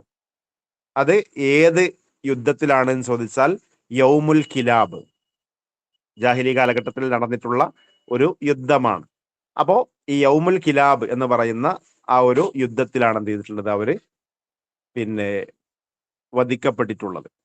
ഓക്കെ. ഇനി ഇവരുടെ 4 മക്കൾ അഥവാ ഹൻസന്റെ 4 മക്കൾ ഖാദിസിയ യുദ്ധത്തിൽ ഷഹീദായിട്ടുണ്ട്. 4 മക്കൾ. ഓക്കെ. അപ്പൊ ഇതിപ്പോ പ്രധാനപ്പെട്ട ഒരു 4-5 പോയിന്റ് ഇവിടെ നൽകി എന്നേ ഉള്ളൂ ആ ഒരു ക്വസ്റ്റ്യനുമായി ബന്ധപ്പെട്ട്. അപ്പൊ നമ്മൾ ഇതേപോലെ നിങ്ങൾക്ക് ഓരോരോ ഏരിയയുമായി ബന്ധപ്പെട്ട് നമ്മൾ പഠിക്കേണ്ട സാഹിത്യകാരന്മാരെ കുറിച്ച് പ്രധാനപ്പെട്ട പോയിന്റ്സ് ഉൾക്കൊള്ളുന്ന പിന്നെ ക്ലാസ്സുകളും നോട്ട്സും ഒക്കെ ഇൻഷാ അല്ലാഹ് നിങ്ങൾക്ക് ലഭിക്കുന്നതായിരിക്കും. ജസ്റ്റ് ആ ചോദ്യവുമായി ബന്ധപ്പെട്ട് അവിടെ ഒന്ന് കാണിച്ചു എന്ന് മാത്രം. ഇനി വേറൊരു ചോദ്യവും കൂടെ, ഈ ചോദ്യവും കൂടെ പറഞ്ഞ് നമുക്ക് എന്ത് ചെയ്യാം, തൽക്കാലം ഇന്നത്തെ സെഷൻ ഇവിടെ വൈൻഡ് അപ്പ് ചെയ്യാം. ഇതും അതേ എക്സാമിൽ തന്നെ ചോദിച്ച ഒരു ചോദ്യമാണ്. നാഖിദുൻ മഷ്ഹൂറുൻ ഫിൽ അസ്റിൽ ഹദീസ്. നാഖിദ് എന്ന് പറഞ്ഞാൽ ആരാണ് നാഖിദ്? ആർക്കാ നാഖിദ് എന്ന് പറയാ? നാഖിദ് കേട്ടിട്ടില്ലേ? നാഖിദ് നിരൂപണം നടത്തുന്ന ആൾ. അതെ, നിരൂപകനാണ് നാഖിദ് എന്ന് പറയാം. നഖദ് എന്ന് പറഞ്ഞാൽ നിരൂപണം, ക്രിട്ടിസിസം എന്ന് പറയും. അപ്പൊ നാഖിദ് എന്ന് വെച്ചാൽ ക്രിട്ടിക്. അപ്പോ പ്രസിദ്ധനായ ക്രിട്ടിക് എവിടെ? ഫിൽ അസ്റിൽ ഹദീസ്, ആധുനിക കാലഘട്ടത്തിൽ. അപ്പൊ താഴെ കൊടുത്തതിൽ ആരോ ഒരാള്, അദ്ദേഹം ഒരു പ്രസിദ്ധനായ നാഖിദാണ്, നിരൂപകനാണ്, അറബി സാഹിത്യ നിരൂപണത്തിൽ അറിയപ്പെട്ട ആളാണെന്ന് അർത്ഥം. അതാരാണ് എന്നുള്ളതാണ്. അഷ്അറാവി, ഷൗഖി ലൈഫ്, തൗഫീഖുൽ ഹക്കീം, ഷക്കീബ് അറസ്ലാൻ. ഇങ്ങനെ 4 പേരെയാണ് ഇവിടെ നൽകിയിട്ടുള്ളത്. ഇതിൽ ആരാണ് ആധുനിക കാലഘട്ടത്തിലെ പ്രസിദ്ധനായ നാഖിദ് എന്ന് പറയാവുന്നത്? ഇതിലൊക്കെ നഖദിൽ നിങ്ങൾക്ക് വേറെ തന്നെ ക്ലാസ് ലഭിക്കൂട്ടോ. അപ്പൊ ഒന്നും നിങ്ങൾ പ്രയാസപ്പെടേണ്ടതില്ല. ജസ്റ്റ് ഈ ഒരു ചോദ്യവും നിങ്ങളുടെ മനസ്സിൽ ഉണ്ടാവാൻ വേണ്ടി ഇവിടെ കൊടുത്തു എന്ന് മാത്രം. ഏതാണ് ആൻസർ വരിക? നിങ്ങൾക്ക് അറിയുന്ന അല്ലെങ്കിൽ തോന്നുന്ന ആൻസർ ഏതാണോ അത് ടൈപ്പ് ചെയ്ത് അറിയിക്കുക. തെറ്റിയാലൊന്നും കുഴപ്പമില്ല. ഓക്കെ. ഓപ്ഷൻ ബി വരുന്നു. തെറ്റുന്നത് നിങ്ങൾ വിഷയാക്കേണ്ടതില്ല. ഓക്കെ. ഓപ്ഷൻ ബി തന്നെയാണ്, എന്ന് വെച്ചാൽ ഷൗഖി ലൈഫ്. ഷൗഖി ലൈഫ് ആണ് ഈ കൂട്ടത്തിൽ പ്രസിദ്ധനായ ആധുനിക കാലഘട്ടത്തിലെ നാഖിദ്, നിരൂപകൻ എന്നുള്ളത്. ബാക്കിയുള്ള ആളുകളൊക്കെ പിന്നെ പ്രസിദ്ധരായ ആളുകൾ തന്നെയാണ്. പക്ഷെ ഒരു നാഖിദ് എന്ന അർത്ഥത്തിൽ പറയാവുന്നത് ഷൗഖി ലൈഫ് മാത്രമാണ്. അപ്പൊ നമുക്ക് നഖദ് എന്ന് പറയുന്നത് പ്രധാനപ്പെട്ട ഒരു ഏരിയയാണ്. എന്തുകൊണ്ടെന്ന് ചോദിച്ചാൽ ഇവിടെ ഇപ്പൊ നമ്മൾ സാഹിത്യ നിരൂപണമാണ് നഖദ്, അന്നഖദുൽ അദബി എന്നതുകൊണ്ട് ഉദ്ദേശിക്കുന്നത്. അപ്പൊ അതിന്റെ പ്രത്യേകത നമുക്കറിയാം. സ്വാഭാവികമായിട്ടും നാഖിദായ ഒരാൾ, നഖദിലുള്ള ഒരാള്, അയാൾക്ക് എന്ത് ചെയ്യണം? അറബി സാഹിത്യം അറിയണം. അപ്പൊ അയാൾ നല്ലൊരു അറബി സാഹിത്യകാരൻ കൂടിയായിരിക്കും. എന്നിട്ടാണ് അയാൾ സ്വാഭാവികമായിട്ടും എന്ത് ചെയ്യുക? മറ്റുള്ളവരുടെ സാഹിത്യത്തെ നിരൂപണം ചെയ്യുന്നത്. അതിന്റെ ഏറ്റവും ഗുണങ്ങളെയും അതേപോലെ തന്നെ അതിലുള്ള പോരായ്മകളെയും കുറിച്ചൊക്കെ പറയാന്ന് പറയുമ്പോൾ സാഹിത്യത്തിലും അറിയപ്പെട്ട ആളുകളായിരിക്കും. ഇപ്പൊ ഷൗഖി ലൈഫ് ഒരുപാട് ഗ്രന്ഥങ്ങൾ രചിച്ചിട്ടുള്ള ആളാണ്. താരീഖുൽ അദബുൽ അറബിയിൽ തന്നെ ഒരു സിൽസില തന്നെ എഴുതിയിട്ടുള്ള ആളാണ് ഷൗഖി ലൈഫ് എന്ന് പറയുന്നത്. അപ്പൊ അദ്ദേഹത്തിന് ഇതേപോലെ ക്രിട്ടിസിസത്തിൽ അല്ലെങ്കിൽ നഖദിൽ സംഭാവനകളുണ്ട്. അപ്പൊ അതുകൊണ്ട് അദ്ദേഹത്തെ കുറിച്ച് എന്തായിരുന്നാലും ചോദ്യങ്ങൾ സാധാരണഗതിയിൽ വരാറുണ്ട്. അതുപോലെ തന്നെയാണ് ത്വഹ ഹുസൈൻ. ത്വഹ ഹുസൈൻ പ്രസിദ്ധനായ ഒരു സാഹിത്യകാരനാണ്. ഒരുപാട് കഥകളും ലേഖനങ്ങളും ഒക്കെ എഴുതിയിട്ടുള്ള ആളാണ്. അതോടൊപ്പം അദ്ദേഹം മറ്റു കൃതികളെ ക്രിട്ടിസിസം ചെയ്തിട്ടുള്ള ആളുകൂടിയാണ്. അപ്പൊ അതുകൊണ്ട് അദ്ദേഹത്തെ കുറിച്ച് ഇതേപോലെ ചോദ്യങ്ങൾ വരാറുണ്ട്, ഒരു നാഖിദ് കൂടി ആയതുകൊണ്ട്. അപ്പൊ ഇങ്ങനെ കുറച്ച് ഏരിയകൾ നമുക്ക് പഠിക്കാനുണ്ട്. ഇപ്പൊ ഷൗഖി ലൈഫിനെ കുറിച്ച് പറയുകയാണെങ്കിൽ 910 ജനിച്ചു, 2005 അദ്ദേഹം മരണപ്പെട്ടിട്ടുള്ളത്. അദ്ദേഹത്തിന്റെ ഒരു ഫോട്ടോയാണ് ഇപ്പോൾ ഇവിടെ കൊടുത്തിട്ടുള്ളത് അല്ലെ. ഫോട്ടോയിൽ തന്നെ നമുക്ക് മനസ്സിലാക്കാം അദ്ദേഹത്തിന് കാഴ്ചശക്തി ഇല്ലായിരുന്നു. പക്ഷേ അദ്ദേഹം എന്നിരുന്നാലും വളരെ പ്രസിദ്ധി നേടി. അദ്ദേഹത്തിന്റെ പേര് അഹമ്മദ് ഷൗഖി അബ്ദുസ്സലാം ലൈഫ് എന്നുള്ളതാണ്. 910 ആണ് ജനിച്ചിട്ടുള്ളത്. ഔലാദ് ഹമാം എന്ന് പറയുന്ന മിസ്റിലെ ഒരു പ്രദേശത്ത്, ഗ്രാമത്തിലാണ് അദ്ദേഹം ജനിച്ചിട്ടുള്ളത്. ഏകദേശം വ്യത്യസ്ത വിഷയങ്ങളിലായി 50ഓളം ഗ്രന്ഥങ്ങൾ, അതും ഒരുപാട് വാള്യങ്ങളിലായിട്ട് അദ്ദേഹം എഴുതിയിട്ടുണ്ട്. ഇനി സാധാരണഗതിയിൽ അതാത് രാജ്യങ്ങളിൽ നൽകുന്ന പുരസ്കാരങ്ങൾക്കാണ് ജായിസ അദ്ദൗല അത്തഖ്ദീരിയ എന്ന് പറയാം. അതേപോലെ ഈജിപ്തിൽ സാധാരണ അവിടെയുള്ള ചില പ്രത്യേക കാറ്റഗറിയിൽ അല്ലെങ്കിൽ പ്രത്യേക ഏരിയയിൽ പ്രസിദ്ധരായ ആളുകൾക്ക് എന്ത് ചെയ്യാറുണ്ട്? ഇതേപോലെ ജായിസ പുരസ്കാരങ്ങൾ നൽകാറുണ്ട്. ജായിസ അദ്ദൗല തഖ്ദീരിയ. അപ്പൊ അതിൽ ഒരു ഏരിയയാണ് ലിറ്ററേച്ചർ എന്ന് പറയുന്നത്, ആർട്ട്. അപ്പൊ അതില് ലിറ്ററേച്ചറിൽ ഇപ്പൊ അതേപോലെ ത്വാഹ ഹുസൈന്, പിന്നെ അബ്ബാസ് മഹ്മൂദ് അൽ അഖാദ്, ഇവർക്കൊക്കെ ഈ ജായിസ അദ്ദൗല തഖ്ദീരിയ ലഭിച്ചിട്ടുണ്ട്. അതേപോലെ ഈ ഷൗഖി ലൈഫിന് ലഭിച്ച വർഷം 1979. അപ്പൊ അത് പ്രധാനപ്പെട്ട ഒരു പുരസ്കാരമാണ്. അപ്പൊ ഇദ്ദേഹത്തിന്റെ ആ വർഷം നമ്മൾ ഓർത്ത് വെക്കുന്നത് നല്ലതാണ്. കാരണം അതൊക്കെ സാധാരണഗതിയിൽ ഇത്തരത്തിലുള്ള ചോദ്യങ്ങൾ വരാറുണ്ട്. പിന്നെ അദ്ദേഹത്തിന് ലഭിച്ച പ്രധാനപ്പെട്ട മറ്റൊരു പുരസ്കാരമാണ് ജായിസ അൽ മലിക് ഫൈസൽ. മലിക് ഫൈസൽ അവാർഡ് ഇദ്ദേഹത്തിന് എന്ത് ചെയ്തിട്ടുണ്ട്, ലഭിച്ചിട്ടുണ്ട്. അത് 1983. ഓക്കെ. ഇനി ഇദ്ദേഹം മരണപ്പെട്ടിട്ടുള്ളത് നമ്മൾ പറഞ്ഞു 2005. ഇനി ഇദ്ദേഹത്തിന്റെ കൃതികളിൽ ഇദ്ദേഹത്തിന്റെ സീറ ദാത്തിയ, ഓട്ടോബയോഗ്രഫി എന്ന് പറയുന്നത് മഈ എന്ന് പറയുന്ന ഗ്രന്ഥമാണ്. ഓക്കെ. ഈ സീറ ദാത്തിയകളും ഇത്തരത്തിലുള്ള പ്രസിദ്ധരായ ആളുകളുടേത് ചോദിക്കാറുണ്ട്. ഇപ്പോ ത്വാഹ ഹുസൈൻ്റെത് ഏതാണ്, ആർക്കെങ്കിലും അറിയോ? ത്വാഹ ഹുസൈന്റെ സീറ ദാത്തിയ ഏതാണ്? ത്വാഹ ഹുസൈന്റെ സീറ ദാത്തിയ അൽ അയ്യാം എന്ന് പറയുന്ന ഗ്രന്ഥമാണ്, അൽ അയ്യാം. അപ്പൊ ഇതേപോലെ കുറച്ച് പ്രസിദ്ധരായ ആളുകളുടെ സീറ ദാത്തിയ എന്തായിരുന്നാലും നമ്മൾ നോക്കി വെക്കണം. അപ്പൊ ഇദ്ദേഹത്തിൻ്റെത് മഈ എന്ന് പറയുന്ന ഗ്രന്ഥമാണ് സീറ ദാത്തിയായി വരുന്നത്. അപ്പൊ കുറച്ച് കാര്യങ്ങൾ ഇവിടെ നൽകി എന്നേ ഉള്ളൂ. ഇനി ഇതേപോലെ ഇദ്ദേഹത്തിന്റെ ഗ്രന്ഥങ്ങളിൽ പ്രധാനപ്പെട്ട ഒന്നാണ് സിൽസില താരീഖുൽ അദബുൽ അറബി. എന്ന് വെച്ചാൽ വ്യത്യസ്ത കാലങ്ങളെ ബേസ് ചെയ്തിട്ട് ഏകദേശം 10ഓളം വോള്യങ്ങളിലായി അദ്ദേഹം താരീഖുൽ അദബുൽ അറബി, അറബിക് ലിറ്ററേച്ചറിന്റെ ചരിത്രം അദ്ദേഹം ചെയ്തിട്ടുണ്ട്, എഴുതിയിട്ടുണ്ട്. ഓക്കെ. അത് അദ്ദേഹത്തിന്റെ പ്രധാനപ്പെട്ട ഒരു വർക്കാണ്. അതേപോലെ അത്തത്തവ്വുറു വത്തജ്ദീദ് ഫി ശിഅരിൽ ഉമവി ഫി നഖദിൽ അദബി ഫുസൂലുൻ ഫി ശിഅരി വനഖദിഹി, ഇതെല്ലാം ഇദ്ദേഹത്തിന്റെ പ്രസിദ്ധമായ വർക്കുകളാണ്. അദ്ദേഹത്തിന്റെ ഒരു ചോദ്യം വന്നപ്പോൾ അതുമായി ബന്ധപ്പെട്ടൊന്ന് പറഞ്ഞു എന്നേ ഉള്ളൂ. പിന്നീട് നഖദുമായി ബന്ധപ്പെട്ട് നമുക്ക് ഇൻഷാ അല്ലാഹ് ഡീറ്റെയിൽഡ് ആയിട്ട് പഠിക്കാം. അപ്പോ ജസ്റ്റ് ഒരു 1-2 ചോദ്യങ്ങൾ ഇവിടെ പറഞ്ഞതെന്ന് വെച്ചാൽ നമുക്കൊരു ഏരിയയെ കുറിച്ച് ഇപ്പൊ ആ ചോദ്യവും അതിന്റെ ആൻസറും മാത്രം ജസ്റ്റ് നോക്കി പോകുന്ന ആളുകളുണ്ട്. അതിലപ്പുറം ആ ഏരിയയിൽ നിന്ന് വരാവുന്ന പ്രധാനപ്പെട്ട പോയിന്റ്സ് കൂടി നമ്മൾ നോക്കി പോകുമ്പോഴാണ് ആ സാഹിത്യകാരനുമായി ബന്ധപ്പെട്ട് അല്ലെങ്കിൽ ആ ഒരു ഗ്രന്ഥവുമായി ബന്ധപ്പെട്ട് എന്തെങ്കിലും ചോദ്യം ഒന്ന് മാറ്റിയിട്ട് അടുത്ത പ്രാവശ്യം വരികയാണെങ്കിൽ നമുക്ക് ആൻസർ ചെയ്യാൻ സാധിക്കുക. അപ്പൊ അതുകൊണ്ട് തന്നെയാണ് ഓരോ ഭാഗത്തെക്കുറിച്ചും എല്ലാം വാരി വരിച്ച് പഠിക്കുന്നതിനപ്പുറം പ്രധാനപ്പെട്ട പോയിന്റ്സ് ഉൾക്കൊണ്ടുകൊണ്ട് നിങ്ങൾക്ക് ഡീറ്റെയിൽഡ് ആയിട്ടുള്ള ക്ലാസ്സുകളൊക്കെ ലഭിക്കുക. അതൊക്കെ നിങ്ങൾ കൃത്യമായി ഉപയോഗപ്പെടുത്തി നമ്മുടെ കൂടെ തന്നെ സഞ്ചരിക്കുകയാണെങ്കിൽ ഇൻഷാ അല്ലാഹ് നമുക്കൊക്കെ ലക്ഷ്യത്തിലെത്താൻ പറ്റും. ആ അർത്ഥത്തിൽ നിങ്ങൾ പഠനവുമായി നമ്മുടെ കൂടെ തന്നെ ഉണ്ടാവണം എന്ന് ഒന്നുകൂടി ഓർമ്മപ്പെടുത്താണ്. കോഴ്സിനെ ജോയിൻ ചെയ്യലല്ല പ്രധാനം, മറിച്ച് ആ കോഴ്സ് കൃത്യമായി ഫോളോ ചെയ്യുന്നതിൽ മാത്രമാണ് നമ്മുടെ വിജയം എളുപ്പമാവുന്നത്.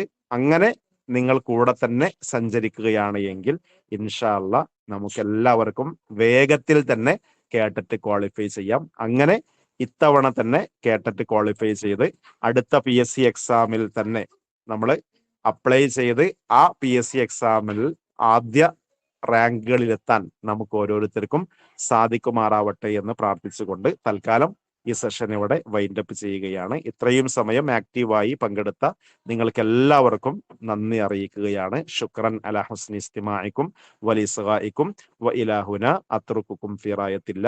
വസ്സലാമു അലൈക്കും വറഹ്മത്തുള്ളാഹി വബറകാതുഹു.